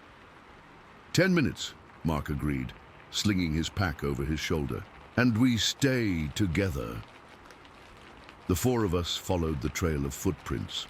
They were easy to track, Deep, distinct impressions in the soft forest floor, spaced about 4 feet apart, suggesting whatever made them had an enormous stride. Sometimes branches were broken overhead, 7 or 8 feet above us. We followed them for exactly 10 minutes, just like we'd agreed. The prints led us to the edge of a small clearing where they simply stopped. Not like something had jumped or climbed a tree. They just ended in the middle of a patch of ferns, as if whatever made them had vanished into thin air. We all stood there, staring at that last footprint. "Let's go," Ava said quietly. "Please." No one argued. We turned around and hiked back to our campsite, then packed up the last few items and started the 3-mile trek back to our car. We hiked in complete silence, much faster than we had on the way in, constantly looking over our shoulders. About halfway back to the trailhead, we heard it one last time, that same howl, but distant now, back in the direction of our abandoned campsite. We all stopped and looked at each other, then without a word, started walking even faster. We made it back to the car without further incident, threw our backpacks in the trunk, and drove away. We barely spoke during the 3-hour drive home, each lost in our own thoughts. That was 2 months ago, and I still don't know what to make of what happened. Mark's pictures of the footprints came out blurry and inconclusive, which seems to be the case with all supposed Bigfoot evidence, I guess. Tyler has gone down a rabbit hole of Sasquatch research and keeps texting me links to similar encounters in the area. Ava refuses to discuss it at all and says she's never going camping again. As for me, I don't know what to believe. I've gone over it 1,000 times in my mind. The rational part of me wants to dismiss it. Maybe it was a bear walking strangely or other campers playing an elaborate prank. But then I remember that shadow on our tent, the perfect stillness of it, the way it just stood there watching us. I remember the complete silence of the forest that night, as if every living thing was holding its breath.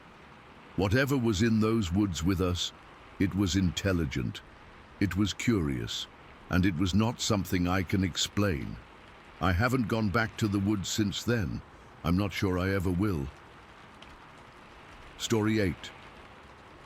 I've never told this story outside my immediate family and a couple close friends. It's not something I talk about because, honestly, who would believe me? But after seeing some of the accounts here, I think maybe I'm not as alone in this experience as I thought. So here goes. Back in '81, I was working as a tour guide in the Rocky Mountains. I'd been doing it for about 5 years at that point. Good money during tourist season, and I genuinely enjoyed sharing my love of the mountains with visitors. I knew those trails like the back of my hand and had a million little facts and stories I'd picked up over the years.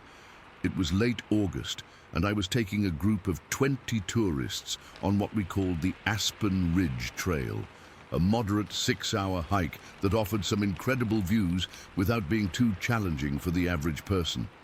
The weather was perfect that day, sunny but not too hot, with a slight breeze. Just one of those days that reminds you why you live in the mountains. We'd been hiking for about 2 hours when I first noticed something was off. There was this smell that seemed to come out of nowhere. At first, I thought maybe one of the tourists had stepped in something, but this was different.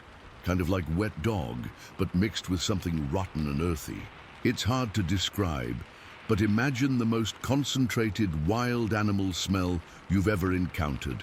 Then multiply it by 10 and add this sickly sweet undertone that made your stomach turn. I tried to ignore it as we continued, thinking it would fade, but it just got stronger. Some of the tourists started commenting on it too. What's that awful smell? Did something die nearby? I tried to play it cool, making some joke about mountain air being a bit ripe sometimes, but inside I was starting to feel uneasy. In all my years on that trail, I'd never encountered anything like it. But the smell wasn't even the weirdest part. About 15 minutes after we first noticed it, I realized how quiet everything had gotten. And I don't just mean peaceful, I mean dead silent. No birds, no squirrels, no insects buzzing, nothing.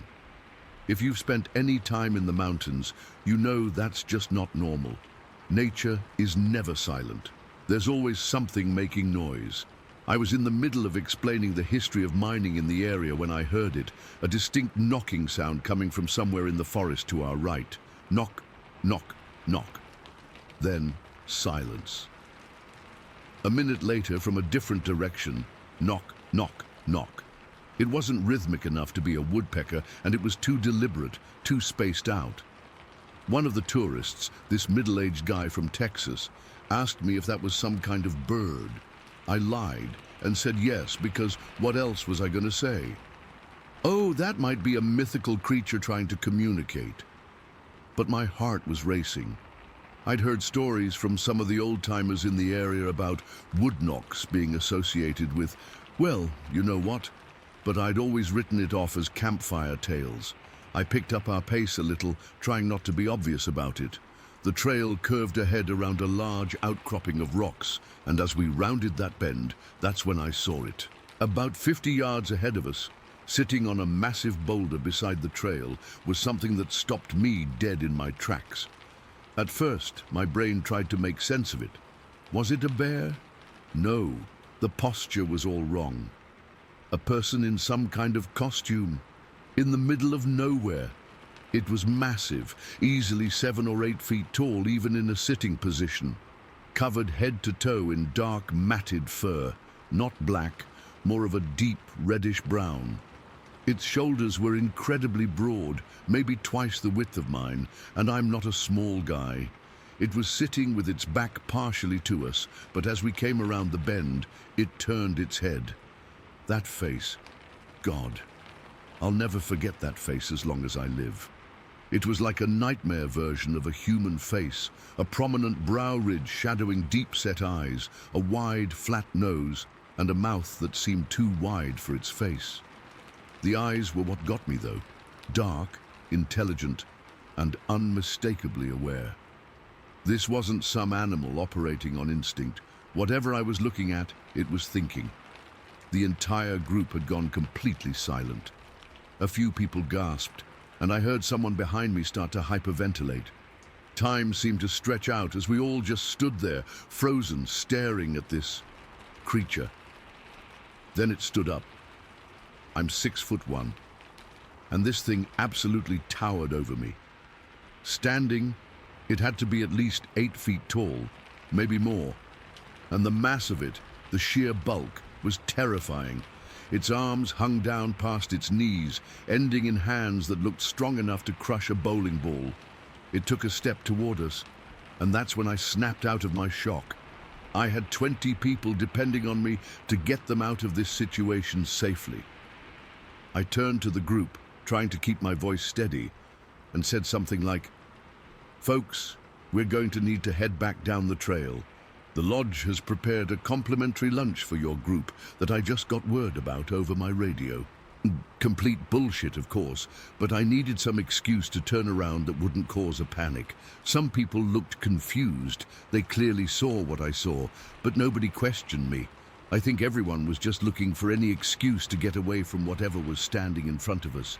"Just move slowly," I said quietly. "No sudden movements, no running, just nice and easy, back the way we came." We started backing up, and I kept myself at the rear of the group, between them and the creature. It was watching us intently, and then it did something that still makes my skin crawl when I think about it.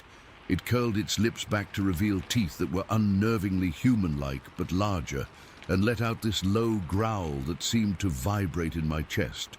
That's when one of the tourists, a young woman maybe in her 20s, lost it and started running back down the trail. 3 or 4 others immediately followed her example. "Don't run!" I shouted, but it was too late. The creature dropped to all fours and began loping toward us with this bizarre, fluid movement that was way too fast for something that size.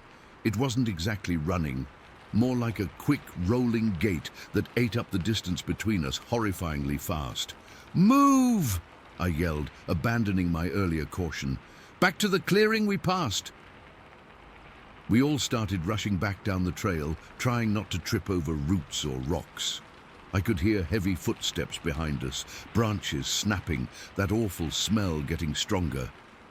The growling had turned into a series of deep, guttural noises that sounded almost like words, but no language I'd ever heard. People were crying, praying, cursing as we ran. I kept shouting encouragement, trying to keep everyone together. "Almost there! Keep moving! Stay on the trail!"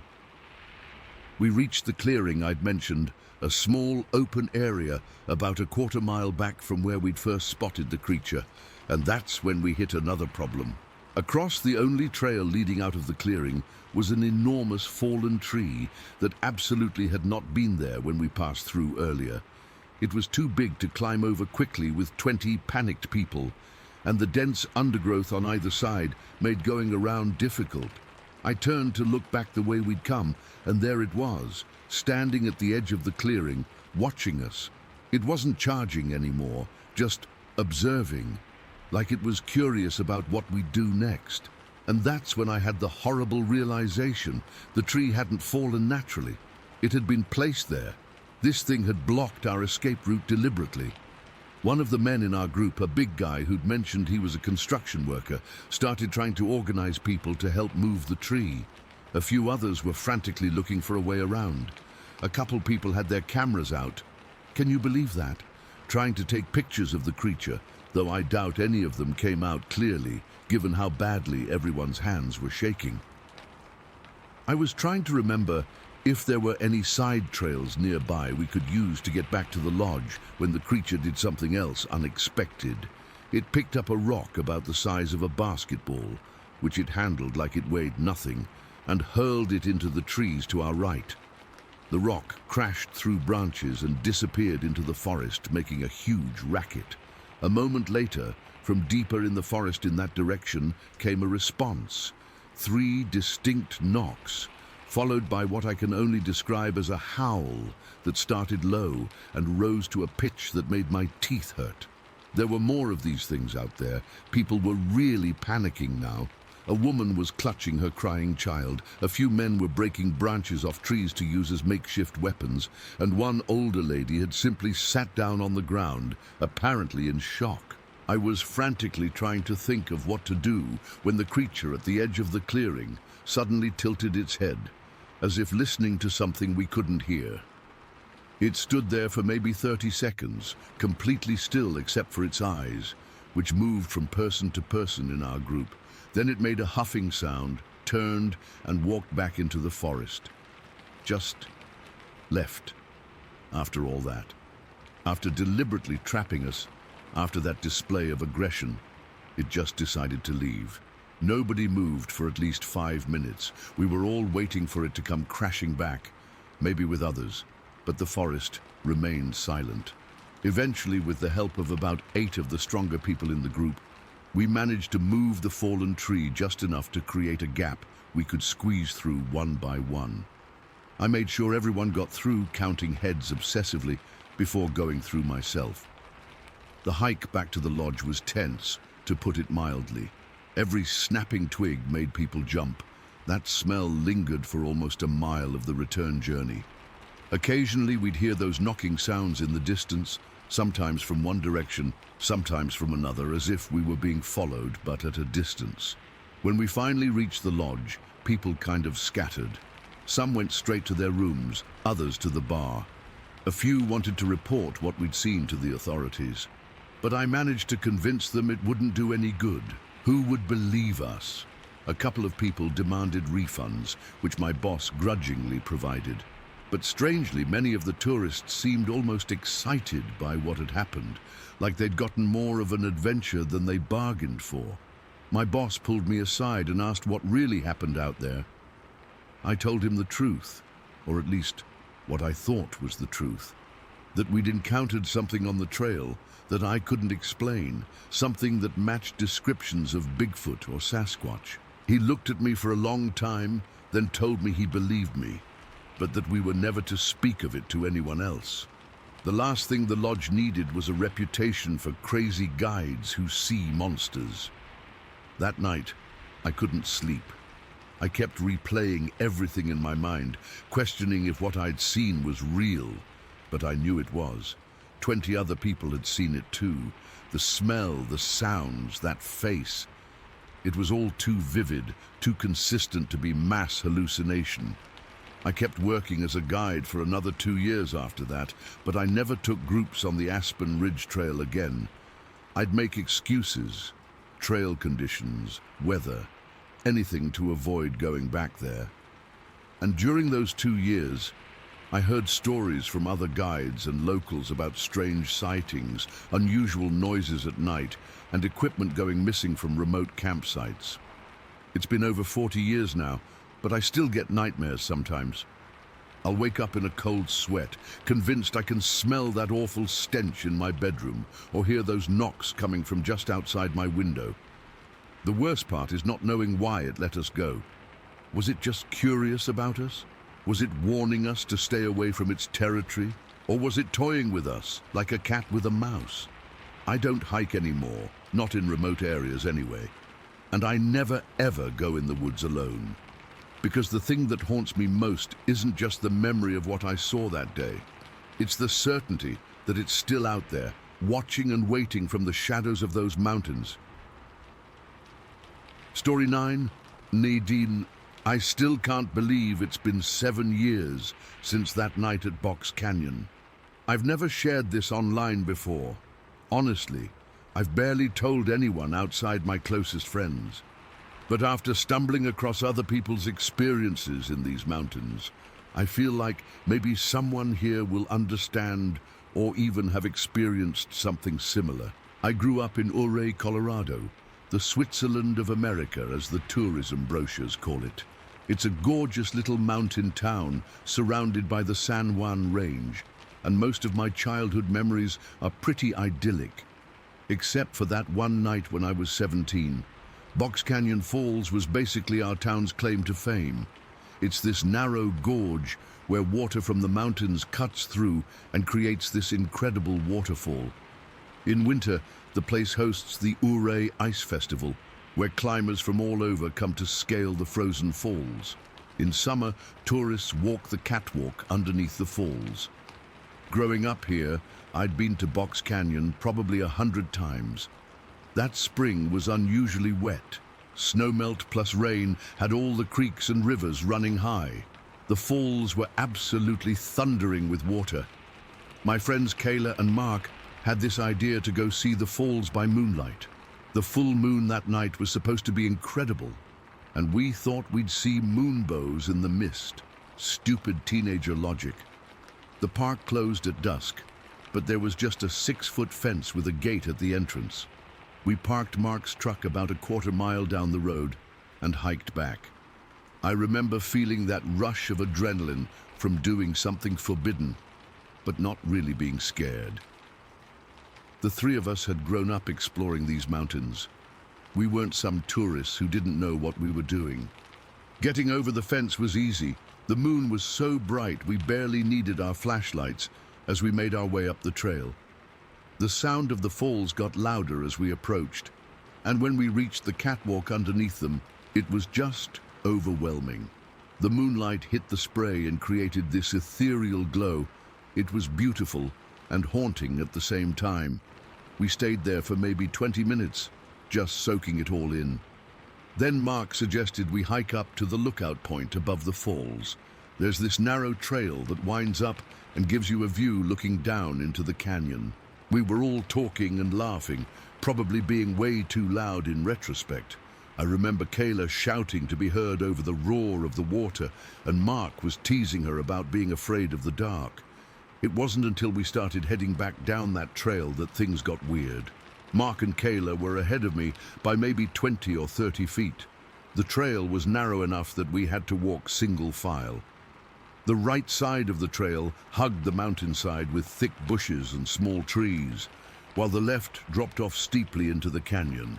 I had this sudden feeling of being watched. I've heard people describe that feeling before, but I'd never really experienced it until that moment, this intense awareness that something was focused on me. I glanced back over my shoulder, but couldn't see anything in the moonlit shadows. That's when I first heard it. this faint swish-swish sound from the vegetation along the right side of the trail. At first I thought it was just the wind, but there wasn't any breeze that night. The air was completely still.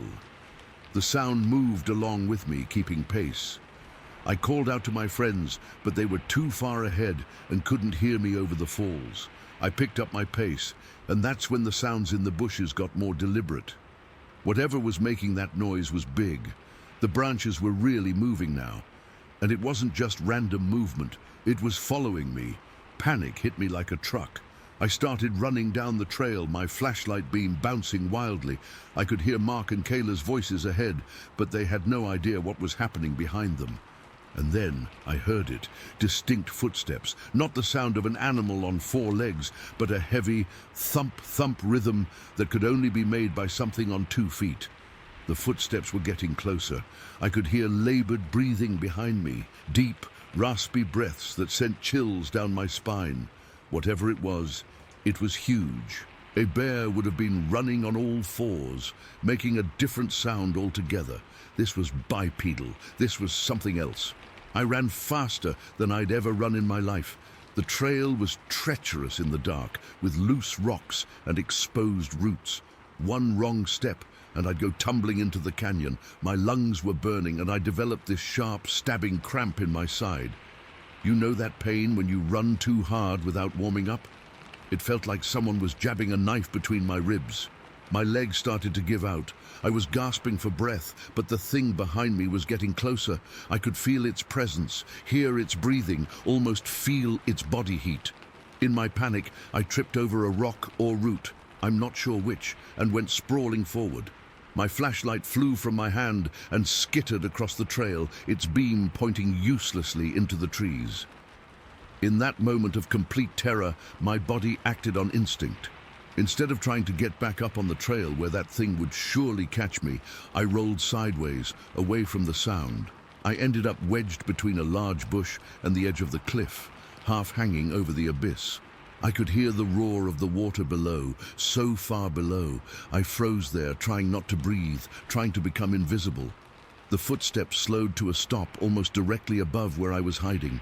I could hear deep, rhythmic breathing. And then I made the mistake of looking up. There, standing on the trail just feet away, was a massive black silhouette against the night sky. It had to be over 7 feet tall, maybe 8, with broad shoulders and a massive chest.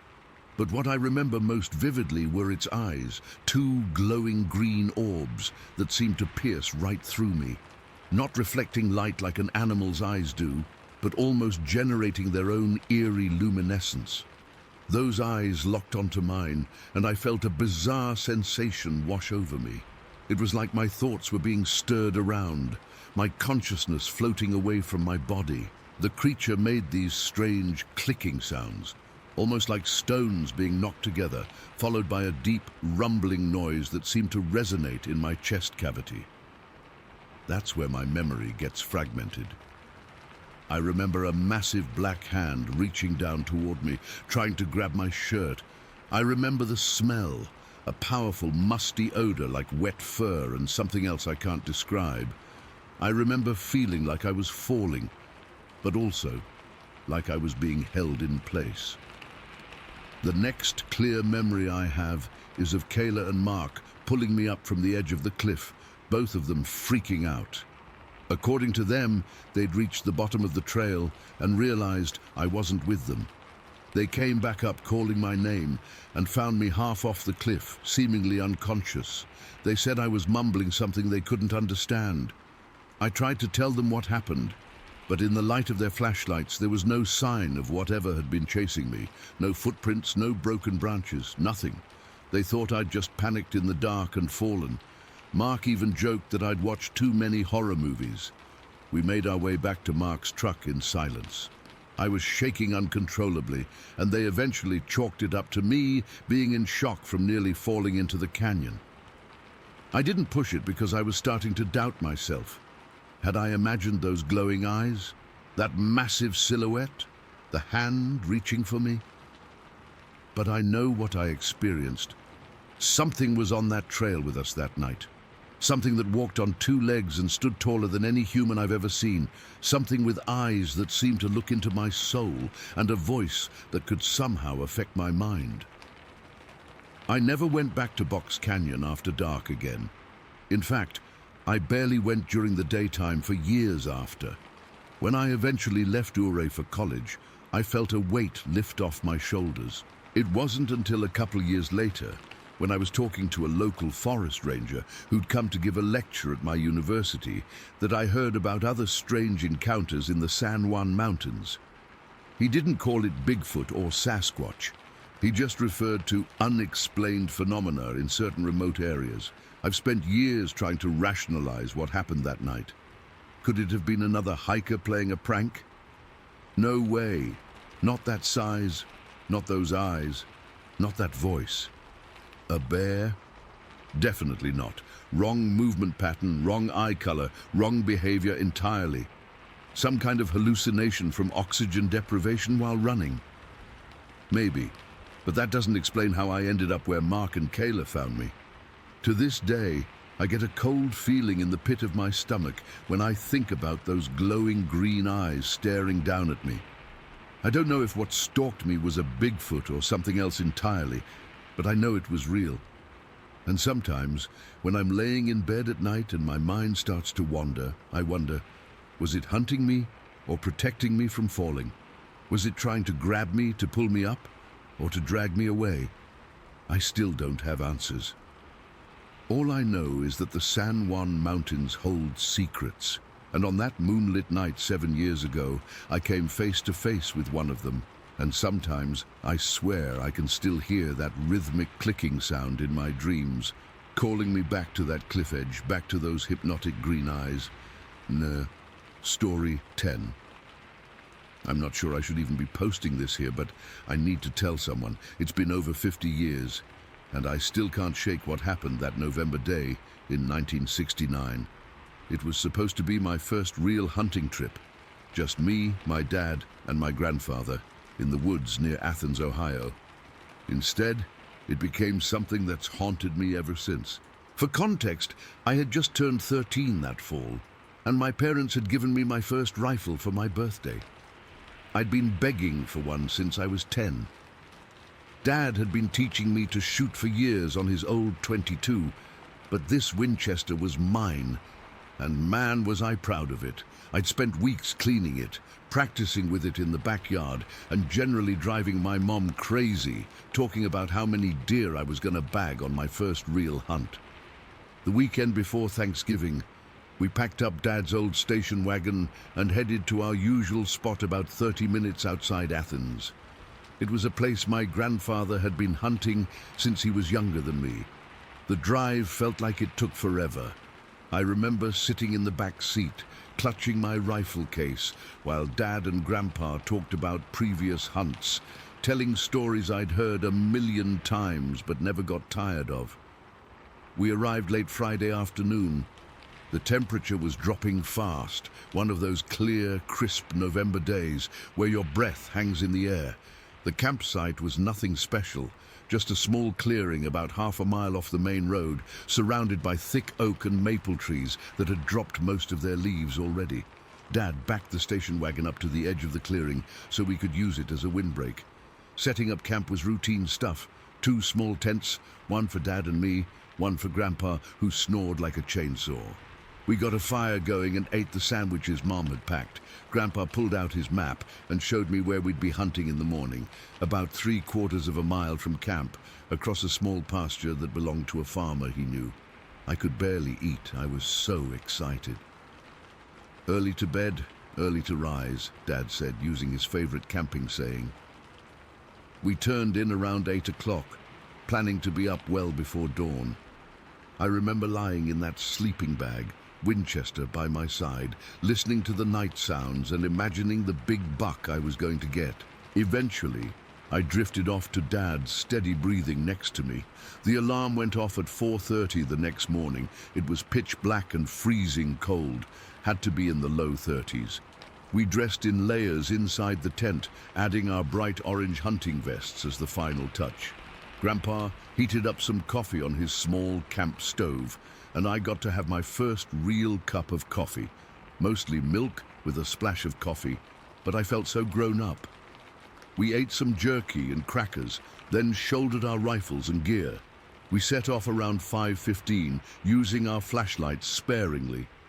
Dad led the way, then me, with Grandpa bringing up the rear. The woods were quiet in that special pre-dawn way. No birds yet, just the occasional rustle of some small nocturnal animal scurrying away from our footsteps. The path was easy to follow, even in the dark, because we were walking on a carpet of fallen leaves that had been packed down by years of use. After about 20 minutes of walking, we reached the edge of the pasture. It was bordered by an old wooden fence, the kind made with posts and 3 horizontal rails. The eastern sky was just starting to show the first hints of grey. The plan was to follow the fence line to the far corner of the pasture, then cross into an area of woods that Grandpa swore was crawling with deer. We were moving slowly, being careful not to make noise. I remember the dew on the tall grass soaking through my jeans as we walked along the fence. When we were about halfway to the corner, maybe 100 yards from it, Grandpa suddenly grabbed my shoulder from behind and squeezed hard. At the same time, Dad froze in front of me, then slowly crouched down. We all dropped down into the wet grass. "What is it?" I whispered, my heart suddenly pounding. Grandpa leaned close to my ear. "Bear, I think," he whispered. "On the trail ahead, just past the corner of the fence." Dad had already raised his rifle, peering through the scope at whatever was there. I tried to see around him, but all I could make out was a dark shape in the dim light. It seemed to be standing near the path that led into the woods beyond the fence corner. After a few seconds, Dad lowered his rifle and turned back to us. "I don't know what that is," he said in the quietest voice I'd ever heard him use, "but I'm not shooting because I don't know what it is." Grandpa nodded, reaching for his own rifle, but Dad shook his head firmly. "Let's just watch for a minute," he whispered. "Can I look?" I asked, my voice shaking a little. Dad hesitated, then nodded. I raised my Winchester slowly, careful not to make any sudden movements, and looked through the scope. What I saw will stay with me forever. It wasn't a bear. It wasn't anything I'd ever seen before or since. Through the scope, I could see a massive creature standing on 2 legs. The first light of dawn was just enough to make out details, and my scope gathered what little light there was. It had to be at least 9 feet tall. I remember thinking it was as tall as our basketball hoop at home. It was covered in shaggy, matted hair that was a mix of brown and reddish, maybe 4 to 6 inches long all over its body. Its face, though, that's what really got me. It wasn't fully covered in hair like the rest of it. The face reminded me of someone with enormous sideburns, but the center part of the face had much less hair. The eyes caught the growing dawn light and reflected back a strange golden-orange color. The nose was flat against its face, almost like it had been pushed in, and the face itself was flatter than a human's, broader. But the worst part, the absolutely worst part, was the smell that suddenly hit us. Even from that distance, maybe 50 yards away, the stench was overwhelming. It smelled like an old outhouse with something dying in it, this mix of feces, rotting meat, and something musky I couldn't identify. I actually gagged, and Dad put his hand over my mouth to keep me quiet. For what felt like forever but was probably less than a minute, we just stayed there, frozen in the grass, watching this thing through our scopes. It didn't seem to notice us. It was standing still, its massive head slowly turning from side to side, like it was scanning the area. Then, without any warning, it turned and moved into the thicker woods beyond the fence, disappearing from our view. The movement was smooth, not lumbering like a bear, but not quite like a human either. None of us moved for at least another minute. Finally, Grandpa whispered, "What in God's name was that?" Dad shook his head. His face was pale, even in the growing light. "I don't know," he said, "but I think we should head back to camp." No one argued. We backed away from the fence line, then turned and walked quickly back the way we'd come. No one spoke until we were back at the campsite. The sun was up by then, casting long shadows through the trees. "Ethan," Dad said, still looking shaken, "I think we should stay close to camp today. Maybe do some fishing instead." I was too freaked out to be disappointed about not hunting. Was it a bear?" I asked, though I knew it wasn't.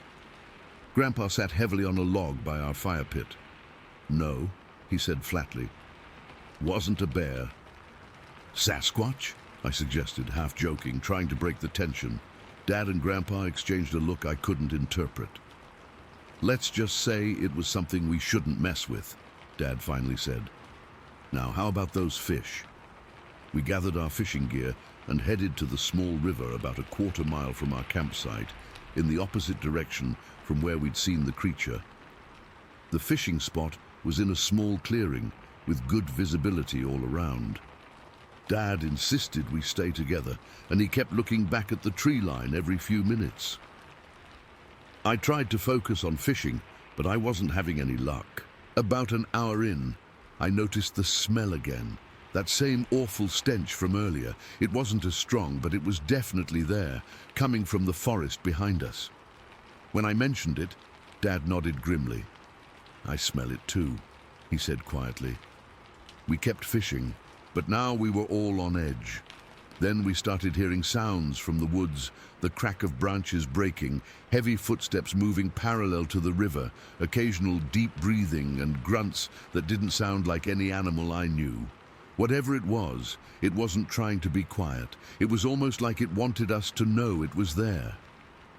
"It's following us," I whispered, my hands shaking so badly I could barely hold my fishing rod. Dad checked his watch. "We've got enough fish," he announced, though we'd only caught 3 small trout. "Let's head back to camp and pack up." "We're leaving?" I asked, both relieved and somehow disappointed. "Yep," Grandpa said firmly. "Some days just aren't meant for hunting." We gathered our things quickly. As we walked back to camp, the sounds continued, always behind us, always just inside the tree line where we couldn't see. Once I thought I glimpsed movement between 2 large oak trees, a flash of that reddish-brown hair, but it was gone so quickly I couldn't be sure. Back at camp, Dad and Grandpa moved with an efficiency I'd never seen before. The tents came down in record time. Everything was packed haphazardly into the station wagon. Nobody mentioned what we were all thinking about, the creature that was out there, watching us. Just as we were about to get in the car, Grandpa froze, staring at something on the ground near where his tent had been. Dad and I walked over to see what he was looking at. There, in the soft dirt, was a footprint, a massive footprint, easily 17 or 18 inches long. It was clearly a foot, with 5 toes, but nothing like a human foot.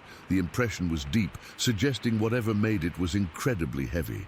"Jesus Christ," Dad muttered, running his hand through his hair. "Let's go, now." We piled into the car, Dad gunning the engine before I even had my door fully closed. As we bounced down the rough track back to the main road, I looked out the rear window. There, just at the edge of our campsite, standing between 2 large trees, was the creature. In the full daylight, I could see it even more clearly than before. It was watching us leave. I didn't say anything. I was too terrified to speak. It wasn't until we were back on the paved road that Grandpa finally broke the silence. 50 years in those woods," he said quietly. "Never seen anything like that." "What was it?" I asked, finally finding my voice. Dad and Grandpa exchanged another look in the rearview mirror. "Some things," Dad finally said, "are better left alone." We never talked about it again, not really.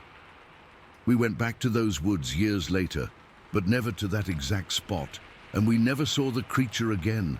But sometimes I still wake up in the middle of the night, the smell of that thing in my nostrils, the image of those orange golden eyes burned into my memory. It's been over 50 years now, Dad and Grandpa are both gone. I still hunt, and I've taken my own son and grandsons, but I've never told them this story. Some things really are better left alone, but I needed to tell someone, and I guess this is the place to do it. All these years later, I still don't know what we saw that day in the Ohio woods, but I know it was real, and I know it knew we were there. Story 11. I've never told this story to anyone outside my immediate family and closest friends. I'm not sure why I'm choosing to share it now.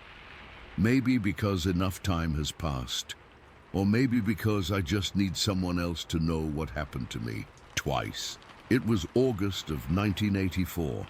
I was 16 years old, and my dad had this idea for us to take a road trip. Mom wasn't big on camping, so these father-son trips were our thing.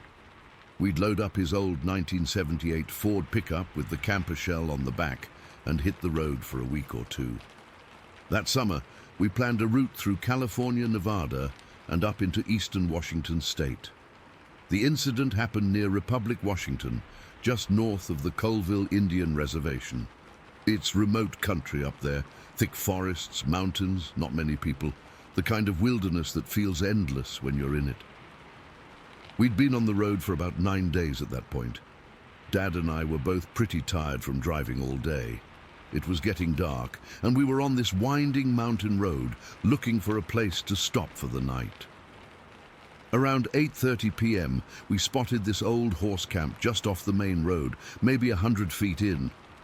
There was a small clearing with a rustic picnic table. Looked like nobody had been there in a while. Perfect spot to park for the night without having to pay campground fees, which Dad was always trying to avoid. Dad backed the truck in so we could see the road, a habit from his years in the military, always have an escape route. We ate some sandwiches we'd picked up earlier that day and talked about heading into Republic the next morning to get supplies.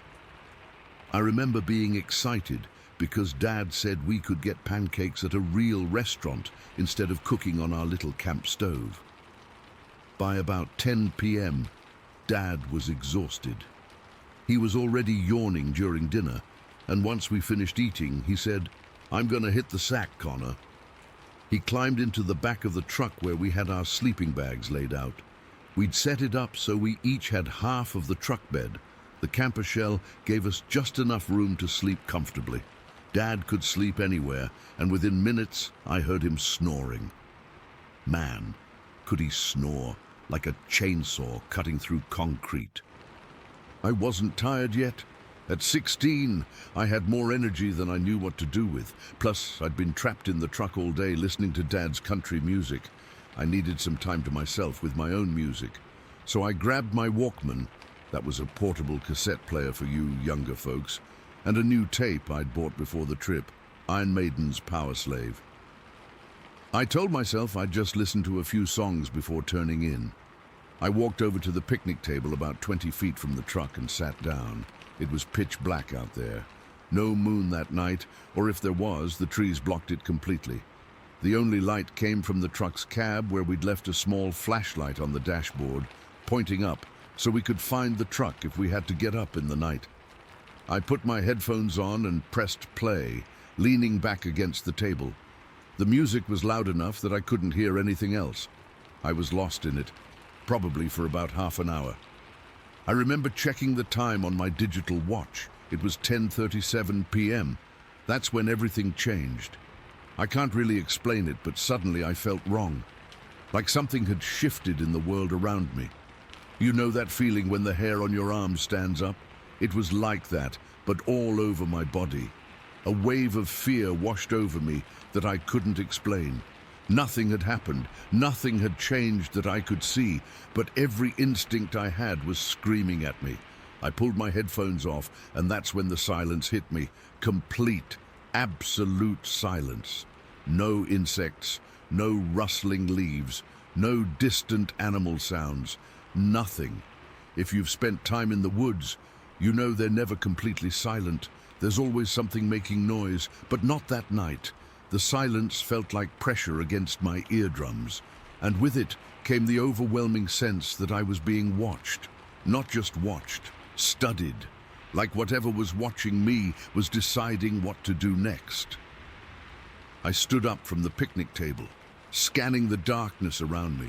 I couldn't see anything past the small circle of ambient light from the truck. The forest was just a wall of black, but I knew, I absolutely knew, something was out there watching me. I didn't run. Somehow I knew running would be worse.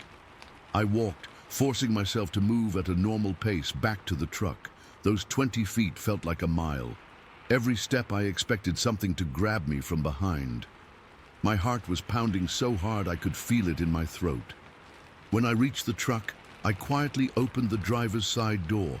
I didn't want to wake Dad up, partly because I didn't want to seem like a scared kid, and partly because I was afraid that whatever was watching us would somehow know we were both awake. I climbed into the cab, closed and locked the door as quietly as I could. I had my sleeping bag there because sometimes Dad's snoring got too loud and I'd sleep in the cab instead.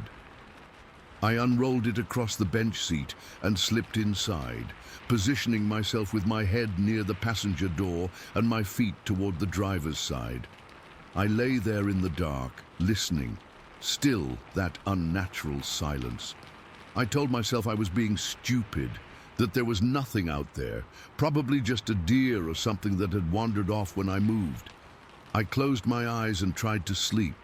I don't know how much time passed, maybe 15 minutes, maybe less, when I felt the truck move. Just a slight rocking at first, like someone had bumped against it. My eyes shot open. I heard Dad snoring still coming from the camper shell, steady and uninterrupted. Then it happened again. The truck rocked, more noticeably this time. Like something was leaning against it. I froze, completely froze. I couldn't even breathe. The truck rocked a third time and I heard twigs snapping outside, heavy steps moving around the vehicle. Whatever it was big, much bigger than a deer. The footsteps circled to the passenger side, right by my head. I heard something brush against the truck, a scraping sound against the metal. It was right there, just inches away on the other side of the door, right by my head. I lay there, not moving, barely breathing. I wanted desperately to sit up and look, but I was too terrified. What if it saw me move? What if our eyes met through the glass? Something deep inside me knew that would be very, very bad. The thing, whatever it was, stayed there by the passenger door for what felt like an eternity.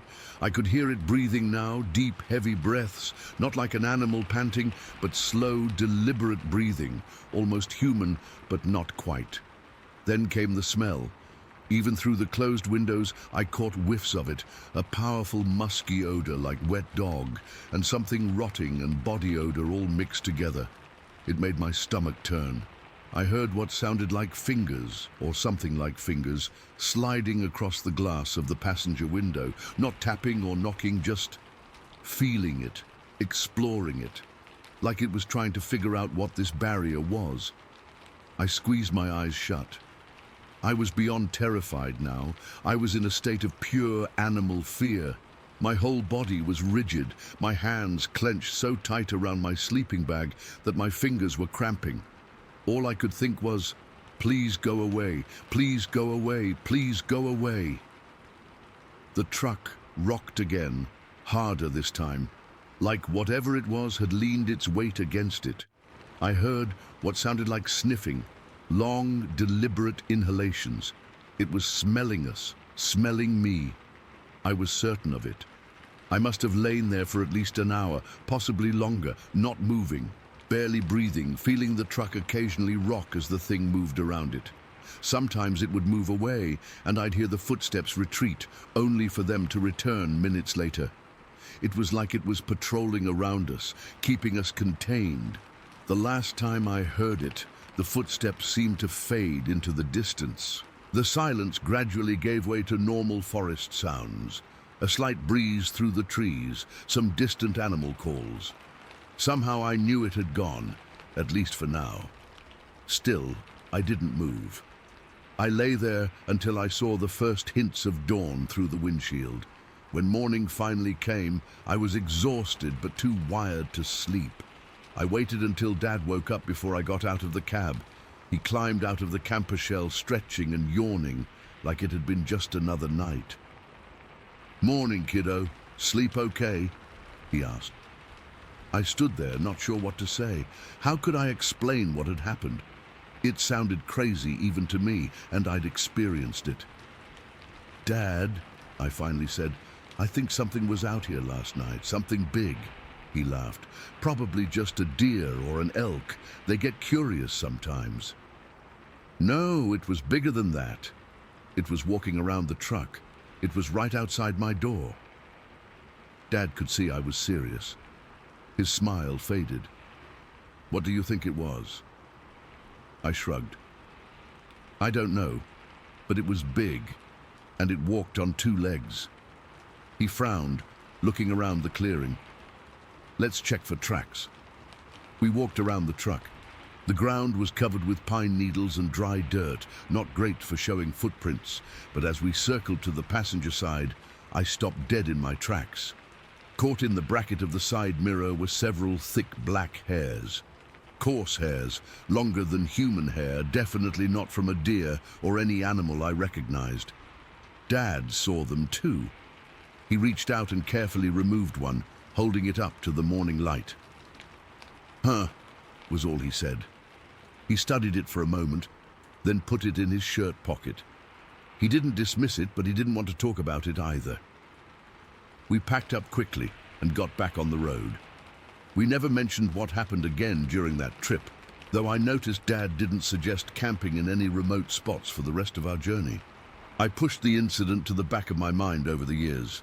I told myself it was probably a bear, even though I knew bears don't behave that way. Sometimes I almost convinced myself I'd imagined the whole thing until it happened again. It was August again, 20 years later, in 2004. I was 36 by then, camping with my girlfriend Lisa near Mount Baker in Washington. We weren't far from a developed campground, but far enough that we had privacy. We had a small tent set up in a clearing, and we'd had a great day hiking and exploring. That night I slept better than I had in years while camping, which is ironic given what happened. I didn't hear a thing, but Lisa did. She shook me awake just before dawn, her face pale in the dim light filtering through the tent fabric. "There's something out there," she whispered. "It's been walking around the tent for the last hour." I sat up, suddenly wide awake, that old familiar fear washing over me. "What do you mean? What did you hear?" "Footsteps," she said. "Heavy ones, too heavy for a person, and—" She hesitated. "And what?" I prompted. "It stood right next to the tent. I could see its shadow through the wall when the moon came out from behind the clouds. Connor, it was huge. It had these long arms." I felt sick. "Did it touch the tent?" She nodded. "It ran its hand down the side. I thought it was going to tear it open. I was too scared to wake you. I just lay here pretending to be asleep." We waited until full daylight before leaving the tent. Like before, there wasn't much to see. No clear footprints, just some broken branches and disturbed underbrush around our campsite.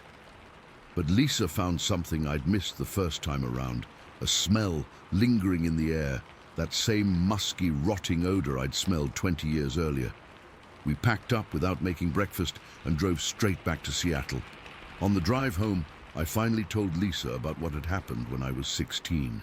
She listened without interrupting, and when I finished, she just said, "Bigfoot. You know that's what it was, right?" I didn't answer. Putting a name to it somehow made it more real and more terrifying. Whatever it was, it had found me twice in the wilderness of Washington, 20 years apart. I don't camp anymore. I can't. Even well-developed campgrounds with dozens of other people around make me nervous. The moment the sun starts to set, that old fear comes creeping back. I start listening for the silence, for that moment when all the normal woodland sounds stop. I know it's out there. I know it's real. And sometimes on windy nights when the trees scrape against the side of my house, I lie awake wondering if it remembers me too. Story 12. I've never really talked about this before. I've tried to forget it, honestly. But after stumbling across so many similar stories here, I think I need to share what happened to me. Maybe someone can make sense of it, or maybe I just need to get it off my chest. Either way, here goes. This happened on Thanksgiving night, 2013. I was 17, a senior in high school, the kind of kid who thought they knew everything but actually knew nothing. I just dropped my friend Megan off at her grandparents' place after we'd hung out watching movies. It was around 11:30 at night, completely dark on those backcountry roads in rural Ohio. I was driving my mom's old Honda Civic, taking the twisty route home through the woods. It was faster than the highway, and I knew these roads like the back of my hand, or at least I thought I did. Looking back, I wish I'd just taken the long way. The roads out there are super curvy with lots of hills, up and down, up and down. No streetlights, just pitch black except for my headlights. The radio was playing some top 40 song I can't remember now. I was tired, thinking about school the next day and the mountain of homework waiting for me. I remember coming around this particularly sharp curve. There's this one stretch where the road dips down, then climbs back up again. As I was making the turn, something moved in my peripheral vision. Something on the right side of the road, down in the ditch. At first I thought it was a deer. We have tons of them out there, and hitting one would have been a nightmare. But then, this thing just stood up. It happened so fast. 1 second it was crouched by the road, the next it was leaping, literally leaping, into the middle of the road. I slammed on the brakes, the car skidding a bit. My heart was already racing. I thought it was a big dog at first, maybe a Great Dane or something. It had been moving on all fours, but something was off about it. The front legs looked longer than the back ones. As my headlights hit it fully, I realized I wasn't looking at any animal I recognized. It crossed the entire 2-lane road in like 3 strides. 3. The way it moved wasn't like anything I'd ever seen before, not lumbering like a bear, not graceful like a deer. It was efficient, purposeful.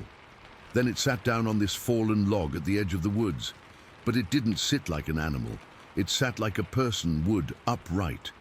And that's when I really saw it. When this thing stood up, it was massive. I'm not exaggerating when I say it had to be at least 8 feet tall, maybe taller. Its proportions were all wrong. The arms were incredibly long, hanging past its knees, ending in these massive hands with claws that looked several inches long. Not like animal claws, more like grotesque fingers with nails that had grown way too long. The head is what really gets me though, even now. It was huge, oval-shaped, sitting on broad shoulders with barely any neck. When my headlights caught its face, its eyes, God, its eyes glowed this yellowish amber color, not reflected like a deer's eyes would. They actually seemed to glow from within. The face was flat, not protruding like a snout, but its jaw was elongated, and I could see teeth on the bottom jaw. Sharp teeth. It was covered in this brownish hair or fur with white streaks mixed in. The face wasn't completely covered, though. There were patches of darker skin visible. In that moment, staring at it through my windshield, I couldn't breathe. I couldn't think. I was frozen. The creature and I locked eyes for what felt like hours, but was probably only seconds. There was intelligence there. Not animal intelligence, something else. It was studying me as much as I was studying it. Then, as suddenly as it had appeared, it turned and disappeared into the woods. I sat there in my car, my knuckles white from gripping the steering wheel. I couldn't move. I was shaking so badly I didn't trust myself to drive. After a few minutes, I pulled off to the side of the road and turned the engine off, trying to calm down. That was a mistake. With the engine quiet and my window partially open, I suddenly realized how silent everything had gotten. No crickets, no night birds, nothing. Just heavy, pressing silence. Then I smelled it. This awful stench that hit me like a wall. It was like rotting meat and wet dog and something else I can't even describe. Something musky and wild and wrong. That's when I heard it moving through the woods. The cracking of branches, the rustling of leaves, but fast, way too fast for something that size. It was running parallel to the road, keeping pace with where my car would have been if I'd kept driving. It was like it was escorting me out of its territory, or herding me. I started the car with shaking hands and floored it. The whole way home, maybe 10 minutes that felt like forever, I kept checking my mirrors and the woods alongside the road. I couldn't shake the feeling of being watched, followed. When I finally pulled into our driveway, I sat there for a minute trying to compose myself. I didn't want to freak out my family. But the second I walked through the door and my mum saw my face, I just lost it. I broke down crying, barely able to get the words out. I told her everything, expecting her to think I was crazy or had fallen asleep at the wheel or something. But she didn't. She sat me down at the kitchen table, made me some tea, and listened to every word. When I finished, she wasn't shocked or disbelieving. She was concerned, but not about my mental state. "Olivia," she said, "I've lived in these parts my whole life. There have always been stories." That's when she told me she'd heard Bigfoot stories since she was a little girl, about creatures living in those exact woods, about the sounds people heard at night, the things they glimpsed but never got a good look at. She'd never seen one herself, but her grandfather swore he had, back in the 1950s. I'd never heard any of this before. She said she hadn't told me because she didn't want to scare me, and most people think these stories are just rural legends anyway. But what I saw wasn't the traditional Bigfoot from TV shows. It wasn't just some giant ape man. It was something different, something worse. I didn't sleep that night, or much the next week. I'd jolt awake thinking I caught a glimpse of those glowing eyes outside my bedroom window. I'd wake up smelling that awful stench, though it was just in my memory. I researched everything I could find about Bigfoot sightings in Ohio. There were more than I expected, though none that matched exactly what I'd seen. Some came close, describing the height, the strange proportions, the intelligence in the eyes, but none mentioned the claws or the teeth I'd seen. For months afterward, I jumped at every shadow. I refused to drive that road again, taking the long way around, even though it added 20 minutes to my commute. I never went into the woods alone again. I still don't, even now, 10 years later.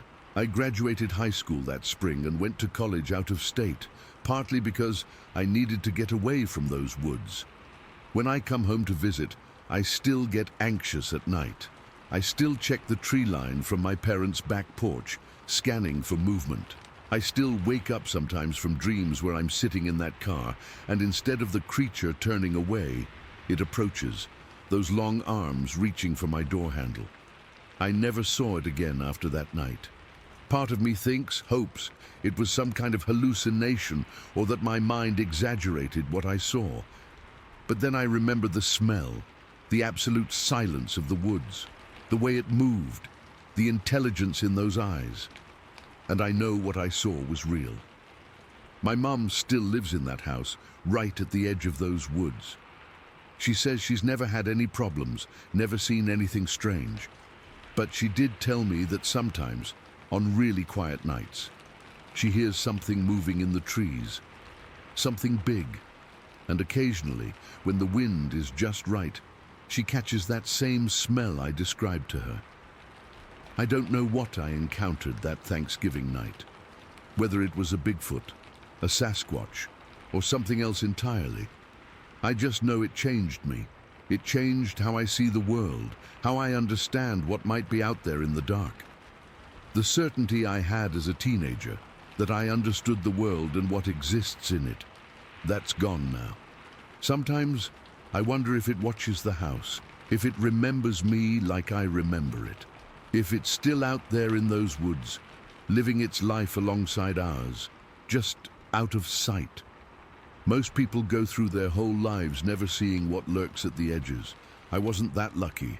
I still can't drive on dark, wooded roads without my heart racing. I can't hear branches breaking in the forest without freezing up. and I can't shake the feeling that someday, somehow, I'll turn a corner and see those gleaming amber eyes watching me again. I'm sorry if this doesn't make much sense. It's hard to put into words something that defies explanation, but I know what I saw, and I know I'll never forget it. The night something impossible stepped out of the woods and into my life, changing everything I thought I knew about the world. Tunimwa, Story 13.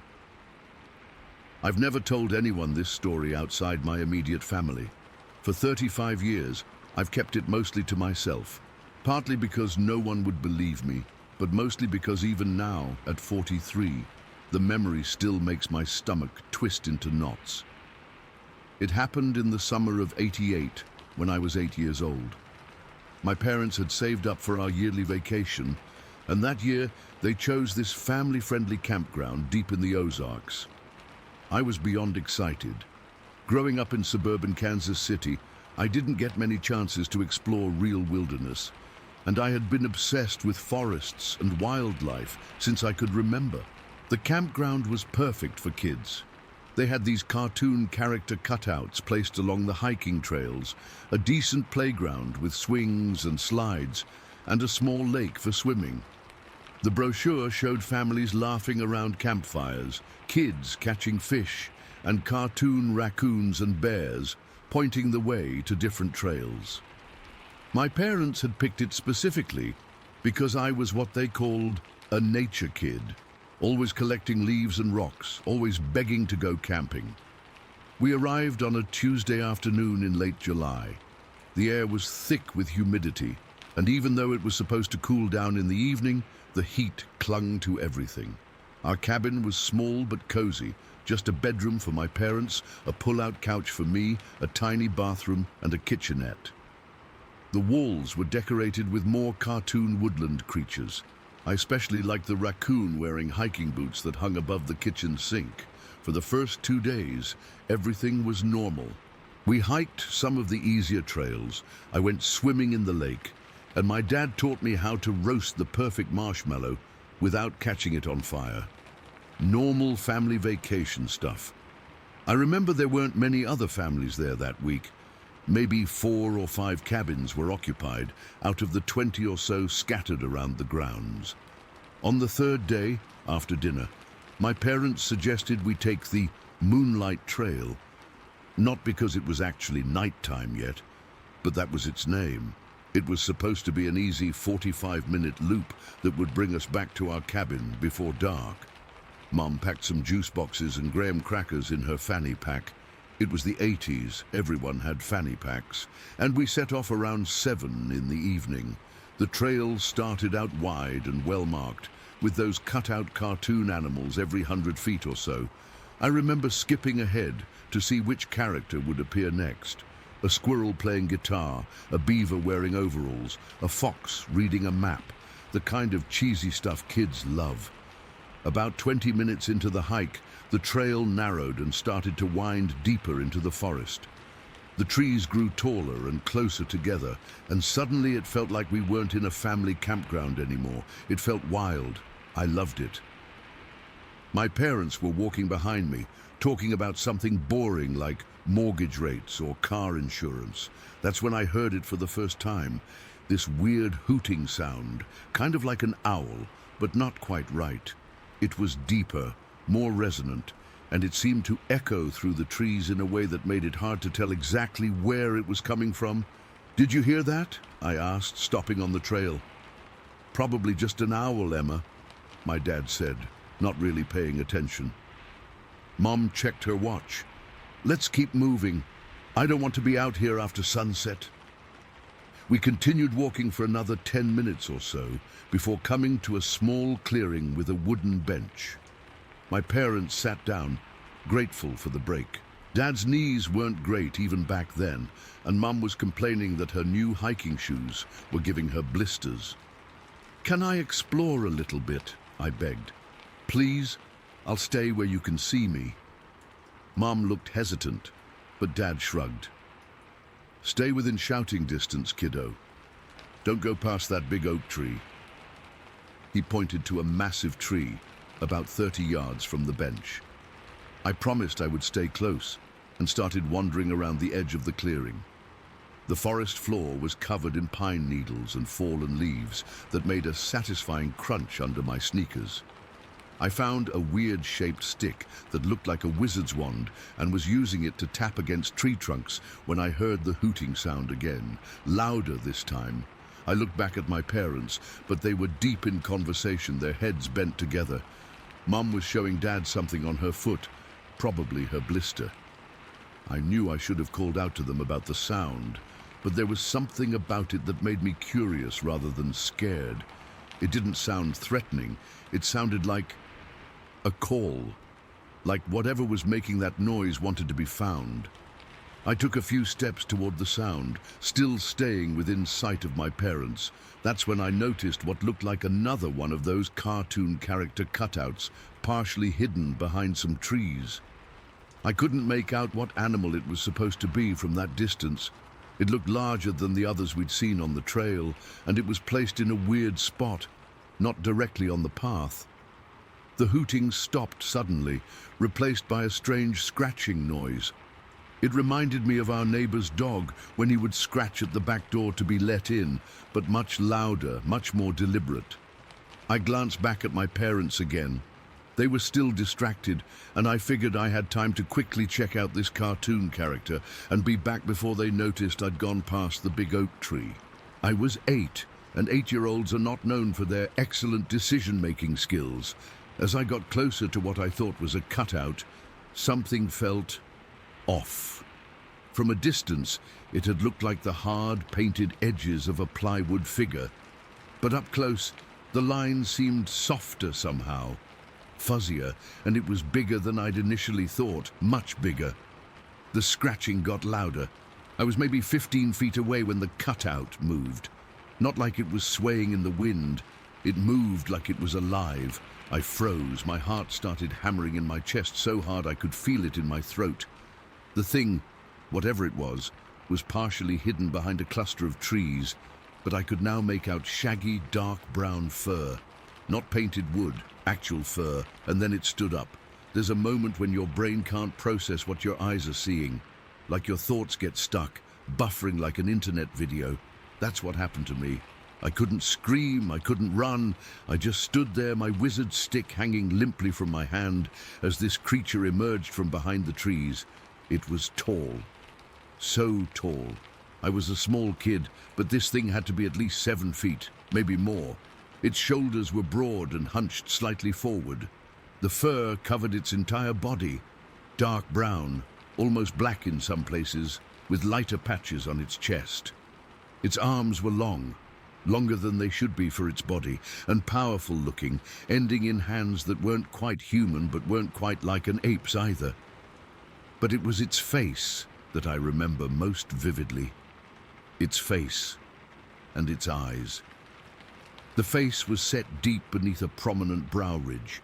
Its nose was wide and flared, and its mouth, God, its mouth. When it opened slightly, I could see rows of teeth. Not neat rows like humans have, but multiple rows like a shark, except the teeth were blunter, made for crushing, not tearing, and its eyes. Deep set under that heavy brow, they were these dark pools that somehow reflected light without being illuminated by it. They weren't animal eyes, vacant and instinctual. There was an intelligence there, a consciousness that was assessing me as much as I was frozen in assessment of it. We stared at each other for what felt like forever, but was probably only seconds. It made no move toward me. It didn't seem aggressive. If anything, it seemed confused. Like it was just as surprised to see me as I was to see it. Then, without warning, it was gone. It didn't turn and run like a person would. It sort of flowed backward into the trees, making barely any sound despite its size. The scratching noise stopped. The hooting didn't resume. There was just silence, broken only by the distant sound of my parents' conversation. I stood there trembling, my legs suddenly feeling weak. I wanted to call out to my parents, but my voice wouldn't work. It was like I'd forgotten how to form words. Finally, I managed to make my legs move, and I stumbled backward, nearly tripping over exposed tree roots. "Emma?" My mum's voice sounded far away. "Emma, I told you not to go that far." I turned and ran back to the bench, dropping my stick somewhere along the way. Mom looked annoyed, Dad concerned. "Sweetie, what's wrong? You look like you've seen a ghost," Mom said, her annoyance quickly turning to worry as she saw my face. My voice came out as a whisper. "I saw... there was..." "What did you see?" Dad knelt down to my level, putting his hands on my shoulders. "A monster," I finally managed to say. "A big, furry monster with teeth and eyes, and it stood up and looked at me, and then it disappeared." Mom and Dad exchanged that look parents give each other when their kid is being ridiculous. Dad chuckled. "Sounds like you found one of those cartoon characters, and your imagination ran wild, kiddo," he said gently. "No," I protested, tears welling in my eyes. "It was real. It moved. It was alive." "Emma," Mom said firmly, "it was probably just a deer or maybe a black bear. They have those around here." "It wasn't a bear," I was shouting now, frustrated they weren't listening. "It stood up like a person. It had hands." Dad's smile faded and he looked at me more seriously. "Emma, listen to me. There are no monsters in these woods. You probably saw an animal and got scared, which is normal. But I need you to calm down now." "But Dad..." "That's enough, Emma," Mom cut in. "We're going back to the cabin. It's getting dark anyway." As we walked back, I kept looking over my shoulder, convinced that the creature was following us. My parents tried to distract me by pointing out constellations that were becoming visible in the darkening sky, but I wasn't listening. Every sound made me jump, a twig snapping, leaves rustling, the distant call of an actual owl. Back at the cabin, after I'd had a shower and changed into my pajamas, Dad came to sit on the edge of my pull-out couch. Mum was in the shower. "Emma," he said quietly, "about what you saw in the woods today." "You don't believe me," I said, still hurt. He was silent for a moment. "I believe you saw something that scared you," he said carefully. "And I'm not saying it wasn't real. But sometimes our minds can play tricks on us, especially in unfamiliar places like a forest." I started to interrupt, but he held up his hand. "Let me finish.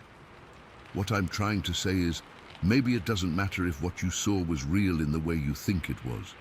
What matters is that you're safe and nothing hurt you." "But Dad, it had eyes like a person. It looked at me like it knew me." He sighed, running a hand through his hair. "Emma, listen to me carefully. Some people believe there are things in forests that science hasn't explained yet. Things like what you might have seen." My eyes widened, like Bigfoot. A pained expression crossed his face. "I didn't say that. But what I'm saying is that maybe it would be better if you didn't talk about this with other people. They might not understand." "Are you saying you believe me?" I asked hopefully. "I'm saying I believe you believe what you saw," he replied, which wasn't really an answer. "But people can be cruel to those who claim to have seen unusual things. So maybe this could be our family secret, something just between us." I nodded slowly, not fully understanding why, but sensing the seriousness in his tone. "Good girl," he said, kissing the top of my head. "Get some sleep now." Sleep didn't come easily that night. I kept replaying the encounter in my head. The way it moved, those eyes, the teeth. I must have dozed off eventually because I remember waking up with a start around 3 in the morning. There was a sound outside the cabin, that same hooting noise, but closer now, much closer. I slipped out of bed and crept to the window, pulling back the curtain just enough to peek outside. The campground was lit by a few scattered lampposts, casting long shadows between the cabins. At first, I didn't see anything. Then movement caught my eye.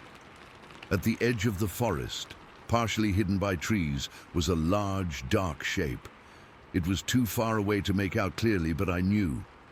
It was the same creature, watching, waiting. For what? I didn't know. I wanted to wake my parents, but something stopped me. A feeling that this was between me and the creature now, that it had followed us back, not to hurt us, but out of the same curiosity I had felt earlier. For nearly an hour, I stayed at that window, and the shape remained at the forest's edge, neither approaching nor retreating. Eventually, my eyelids grew heavy, and I must have fallen asleep there, because the next thing I remember is waking up back on the pull-out couch with sunlight streaming through the window. We stayed at the campground for 3 more days, but I refused to go hiking again. I told my parents I had twisted my ankle, which they knew was a lie but didn't challenge. Instead, I stayed close to the cabin or the main lodge, always watching the tree line, always listening for that distinctive hooting. I never heard or saw the creature again during that trip. But on our last morning, as we were packing the car to leave, I found something on the cabin's front step that I hadn't noticed when I'd gone out earlier to get my backpack from the car. It was a small, intricate arrangement of twigs woven together in a pattern that couldn't possibly have happened naturally. And placed in the center was a smooth, round stone that had been scratched with what looked like a crude drawing, circles within circles that resembled eyes. I quickly shoved it into my pocket before my parents could see it. I still have that stone, locked away in a small box in my closet. Sometimes, late at night when I can't sleep, I take it out and run my fingers over those scratched circles, remembering. We never went back to that campground. The next summer, we went to Disney World instead. I never liked those costumed characters, the way they moved without speaking. Their oversized heads and fixed expressions. They reminded me too much of what I'd initially thought I was seeing in those Ozark woods. I'm 43 now, with kids of my own. We live in Colorado, close to the mountains. Sometimes my husband suggests taking the kids camping, and I always find excuses not to go. The few times I've relented, I've insisted on campgrounds with cabins, electrical hookups, and plenty of other families around. No hiking after 5 p.m., no exploring alone. My oldest daughter thinks I'm overprotective. Maybe I am. But sometimes, when the wind is right and it moves through the pines behind our house in a certain way, I swear I can hear that same hooting sound from all those years ago. And I find myself frozen, just like I was as an 8-year-old girl, staring into the dark spaces between trees, wondering if those intelligent eyes are watching me still. To this day, I don't know what I encountered in those woods. Bigfoot, Sasquatch, some undiscovered species, or just the overactive imagination of a child who'd read too many adventure books. But what I do know is that I'll never look at a forest the same way again, because once you've seen something that shouldn't exist, you never stop looking for it everywhere you go, and sometimes I think it might still be looking for me too. Story 14. I've been sitting on this experience for a long time now. Almost 5 years, to be exact. I've told my family, Googled every possible explanation, and even driven back to that exact spot a few times. But I've never shared the full story online. I guess part of me was afraid of the ridicule, but mostly I've been afraid that putting it into words would make me relive those moments. And honestly, I still get chills thinking about it. It happened in early 2018, late January. I was driving alone from Twin Lake to White Cloud, Michigan, to look at this property my husband Mark and I had been interested in buying. We'd been planning to move further out into the country, somewhere with more space, and the real estate prices in that area were reasonable. The morning was absolutely miserable. Classic Michigan winter. The kind of weather where you question why anyone chooses to live here voluntarily. It wasn't quite snowing, more like this freezing drizzle that collected on everything and made the roads treacherous. The fog was so thick in places I could barely see 50 feet ahead, which is why I was going about 25 miles per hour most of the way. I'd left early, around 7 in the morning, because Mark had to work and I wanted to get there before noon to meet the realtor. The GPS took me along these winding back roads that cut through dense woods, open fields, and small patches of farmland. I remember thinking about how much of the landscape was changing. There were construction markers and cleared sections where developers had bought up parcels. Mark and I had been discussing how we needed to buy soon before everything got snapped up and turned into cookie-cutter subdivisions. So I'm about 9 miles south of this toll complex, just me on this empty stretch of road with woods on both sides, when I notice this reddish-brown patch of color on the right side up ahead. Nothing dramatic, just something that didn't quite match the gray, white-brown palette of a Michigan winter morning. My first thought was deer, because they're everywhere around here and constantly darting into the road. But as I got closer, something felt off about it. This thing was way too tall to be a deer, and it was standing upright. The road was getting closer to this bridge that crosses over a small river, and this figure was standing just before the guardrail. Because of the ice on the road, I was creeping along at maybe 15 miles per hour at this point, which gave me plenty of time to observe what was happening. My first coherent thought was that someone was about to jump off the bridge. I could see the steep embankment leading down to the frozen river below, and I genuinely thought I was witnessing someone contemplating suicide on this miserable winter morning. I slowed down even more, not wanting to startle whoever it was. The figure didn't move at all, which I found strange. You'd think they'd at least turn to look at an approaching vehicle. As I got closer, maybe about 70 feet away, I realized with absolute certainty that whatever I was looking at wasn't human. This thing was tall, probably around 7 feet, but it wasn't bulky like you'd expect. It was weirdly thin, almost skeletal in its proportions. Despite the freezing temperature, it couldn't have been more than 20 degrees that morning. It wore no clothing, none. Its arms were unnaturally long, hanging almost to its knees. The hair covering its body wasn't like fur exactly. It was more like these long, matted strands, almost like dreadlocks that had never been maintained, tangled and twisted together. The most unsettling part was its chest, which had this flesh-toned patch with no hair at all, like exposed skin. Growing up in southwestern Georgia, I'd heard plenty of stories about Bigfoot. My uncles used to try to scare us kids with tales about the skunk ape that lived in the swamps. But this creature didn't match those descriptions. The Bigfoot I'd heard about was supposed to be massive and muscular, like a gorilla walking upright.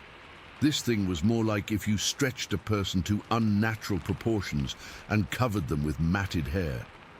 I was maybe 20 feet away when I flipped on my bright headlights, hoping to get a better look. The creature immediately raised one of its long arms to shield its face, but it didn't run or make any other movements. It just stood there, perfectly still, except for that one defensive gesture. I've replayed this moment over and over in my head. The way its arm moved wasn't jerky or animal-like, but had this deliberate, almost human quality to it. As I drove past, I kept my eyes fixed on my rearview mirror. The creature never moved from its position.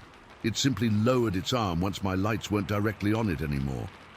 The moment I passed that thing, I felt this intense sensation crawl up my spine, like every hair on my neck was standing at attention. My body actually went cold, and within minutes, I started feeling nauseous. It wasn't fear exactly, at least not at first. It was more like my body was reacting to something my conscious mind hadn't processed yet. I kept driving, hands clenched on the steering wheel, checking my rearview mirror obsessively. The creature never moved from its spot by the guardrail. It just stood there, watching my car disappear into the fog. About a mile down the road, it hit me what I'd just seen, and I had to pull over. My hands were shaking so badly I couldn't keep the car straight. I sat there for maybe 15 minutes, trying to rationalize what I'd seen. Was it someone in a costume? But who would be standing out in freezing weather dressed like that? Was it some kind of elaborate prank? But there was no one else around, no cars, no cameras. Could it have been a bear standing on its hind legs? But the proportions were all wrong, and bears don't have that kind of hair. I contemplated turning around to verify what I'd seen, but something primitive in my brain screamed at me not to. The real estate appointment suddenly seemed trivial compared to what had just happened. I called the realtor from the side of the road and made up some excuse about a family emergency. My voice must have sounded strange because she asked if I was okay. I said I was fine, just needed to get back home. The drive back was a blur. I kept cycling through explanations, each one less convincing than the last. By the time I got home, I'd almost convinced myself I'd imagined it, that the fog and stress had played tricks on my mind. I didn't tell Mark right away. How do you casually bring up that you saw what might have been Bigfoot on your morning drive? When I finally did tell him that evening, he laughed and suggested I'd seen a hunter in camouflage or maybe a homeless person. I described the height, the thinness, the unnaturally long arms, the way it reacted to light. But the more details I added, the more skeptical he became. "Sophia," he said, "you were driving in bad weather on unfamiliar roads.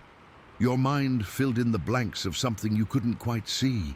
My 10-year-old son, Tyler, overheard us talking and thought the whole thing was the coolest story ever. He immediately wanted me to take him to the monster bridge to see if we could find it again." Mark shut that down quickly, giving me a look that said, "Don't encourage this." But I couldn't let it go. Over the next few weeks, I started researching Bigfoot sightings in Michigan. What I found surprised me. There had been several reported sightings in that exact area over the past decade. Most described a creature similar to traditional Bigfoot accounts. Large, muscular, covered in thick fur. But a few mentioned a thinner, more humanoid creature with shaggy hair. One report from 2016, just 2 years before my experience, described a tall, skinny creature with long arms and matted hair, seen near a stream less than 5 miles from where I had my encounter. The more I read, the more convinced I became that what I saw was real. One theory that stuck with me came from a local conservation group that suggested increased development in previously untouched areas was forcing wildlife, potentially including undiscovered species, out of their natural habitats. The area where I'd seen the creature had significant construction activity happening around it, with large sections of forest being cleared for new housing developments. I tried explaining this to Mark, showing him the reports and the development maps, but he remained skeptical. "Honey," he said in that patronizing tone that still makes my skin crawl, "if there really were 7-foot creatures living in Michigan woods, don't you think someone would have definitive proof by now?"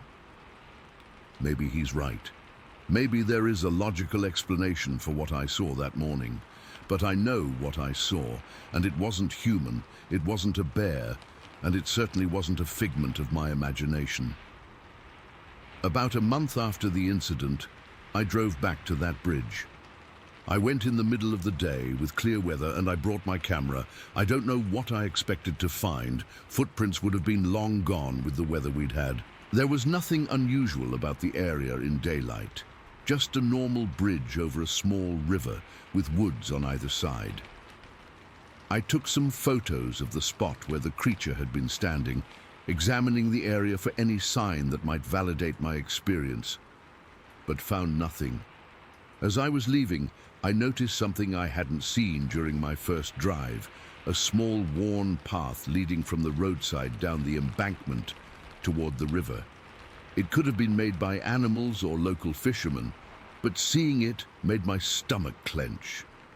I couldn't shake the feeling that this path might have something to do with what I'd seen. We ended up not buying the property in White Cloud. Mark was disappointed, but I couldn't imagine driving that route regularly, always wondering if I'd see that thing again. We found a different place closer to Twin Lake, with fewer woods and more developed areas around it. I've told this story to a few close friends since then. Most react like Mark did, with polite skepticism or outright dismissal. One friend suggested I might have experienced a brief hallucination brought on by stress. Another proposed that what I saw was an escaped psychiatric patient, though she couldn't explain why they'd be naked in freezing weather or why they'd have such unusual proportions. The thing that still bothers me most is how still it was. Natural creatures move. They fidget, they shift their weight, they react. This thing stood unnaturally still, except for that one deliberate movement to shield its eyes. And the way it watched me drive away, never turning its back, that wasn't animal behavior. It was awareness, intelligence. I've gone back to that spot a few more times over the years, never alone, always in broad daylight. I've never seen the creature again. But each time I drive over that bridge, my eyes are drawn to that spot by the guardrail, and that cold feeling returns to my spine. I know what I saw that foggy winter morning. It wasn't human, but it wasn't fully animal either. It was something in between, something that shouldn't exist according to science, but was standing there on the side of that road in rural Michigan. With all the development happening in those once isolated areas, I can't help but wonder if we're forcing these creatures out of hiding. If what I saw was real, and I believe with every fiber of my being that it was, then it raises so many questions about what else might be living alongside us, just out of sight. I still get nauseous thinking about those few moments on the bridge. The image of that tall, thin, shaggy creature is burned into my memory. Sometimes I dream about it, always the same scene. Me driving slowly through the fog, the creature standing motionless by the guardrail, and that moment when it raises its arm to shield its eyes from my headlights. It's been 5 years, and I still haven't found an explanation that makes sense.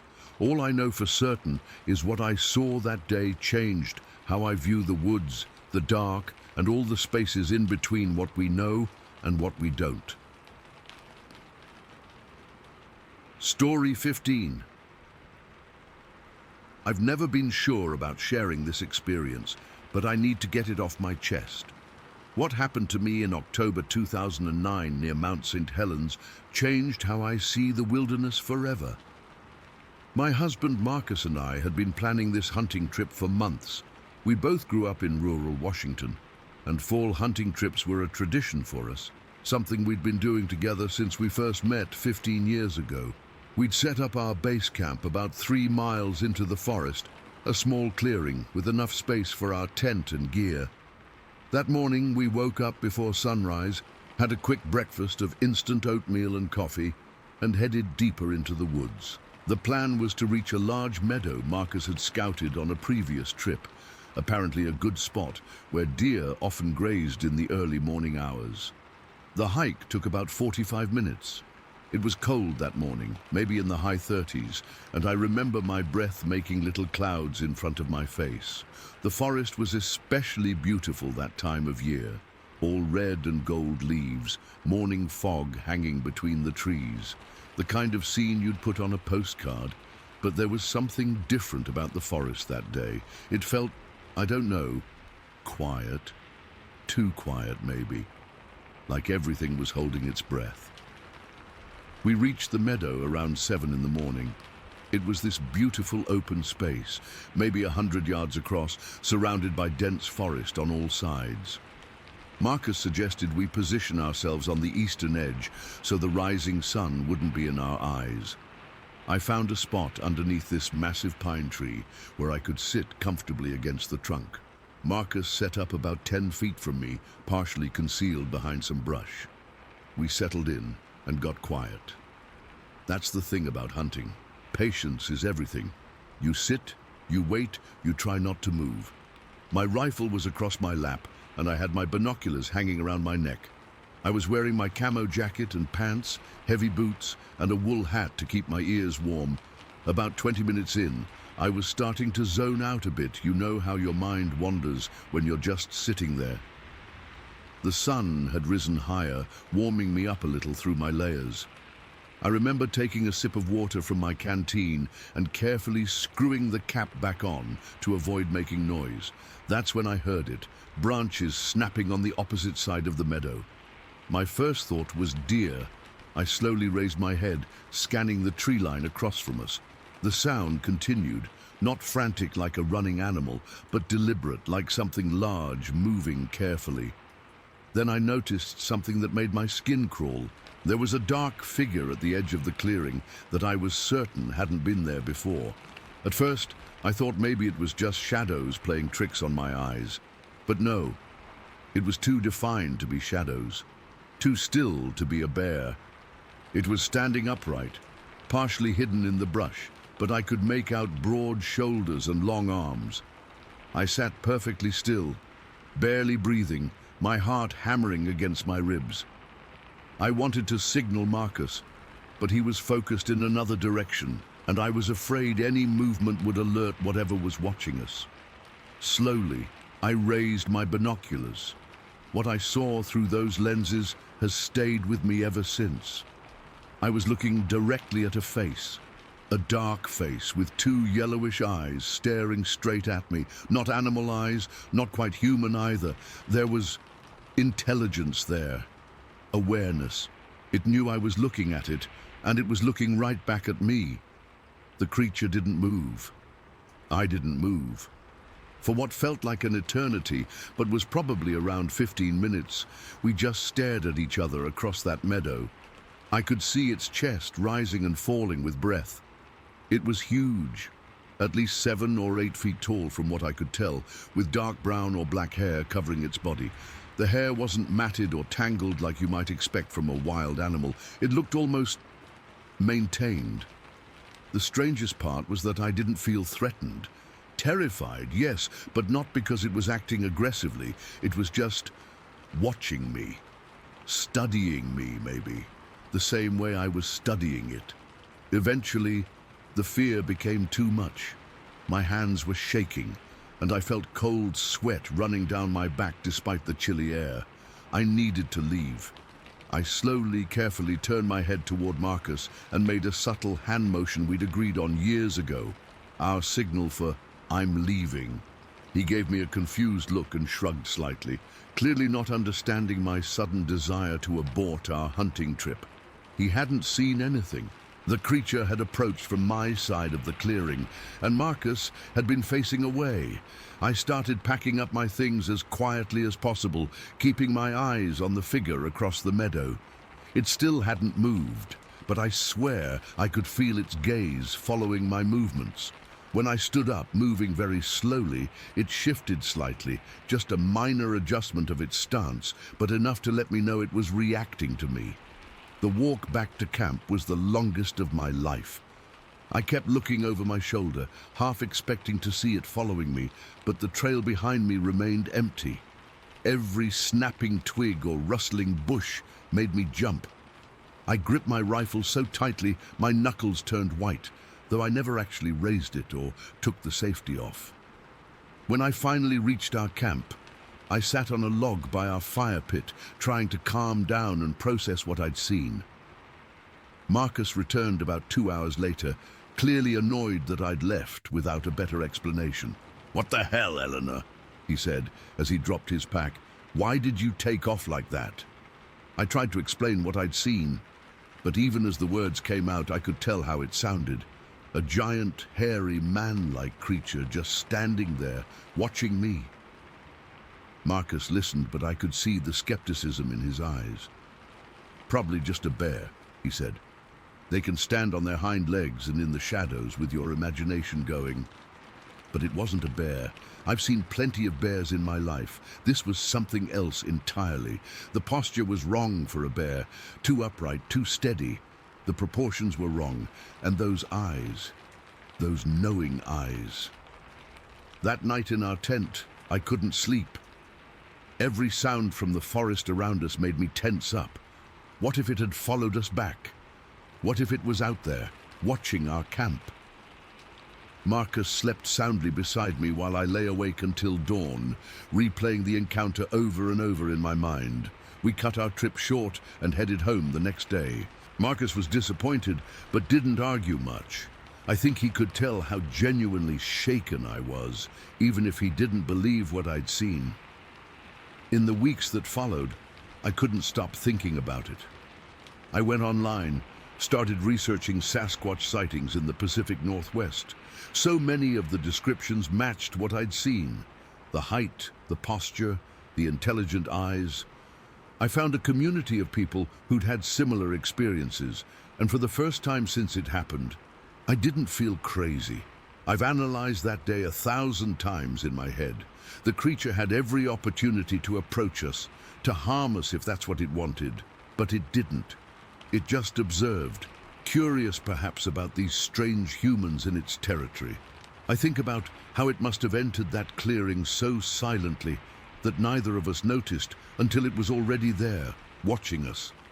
The stealth and intelligence that would require. It wasn't just some animal acting on instinct. Marcus still doesn't really believe me. He humors me sometimes, but I can tell he thinks I saw a bear or maybe just shadows, and my mind filled in the rest. But I know what I saw. That face, those eyes, they weren't human, but there was something undeniably human-like about them. A consciousness behind them that recognized my own.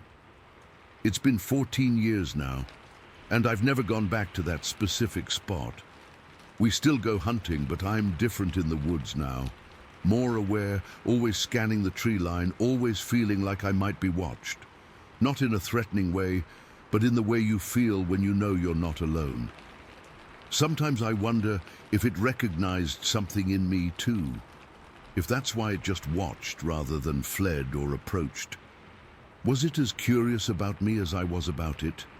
Did it go back to wherever it calls home and try to explain to others of its kind what it had seen that day? I don't talk about this much anymore. People either think you're crazy or they turn it into some kind of joke. But that day changed something fundamental in how I understand the world. There are things in our forests that we don't understand, that science hasn't catalogued or explained.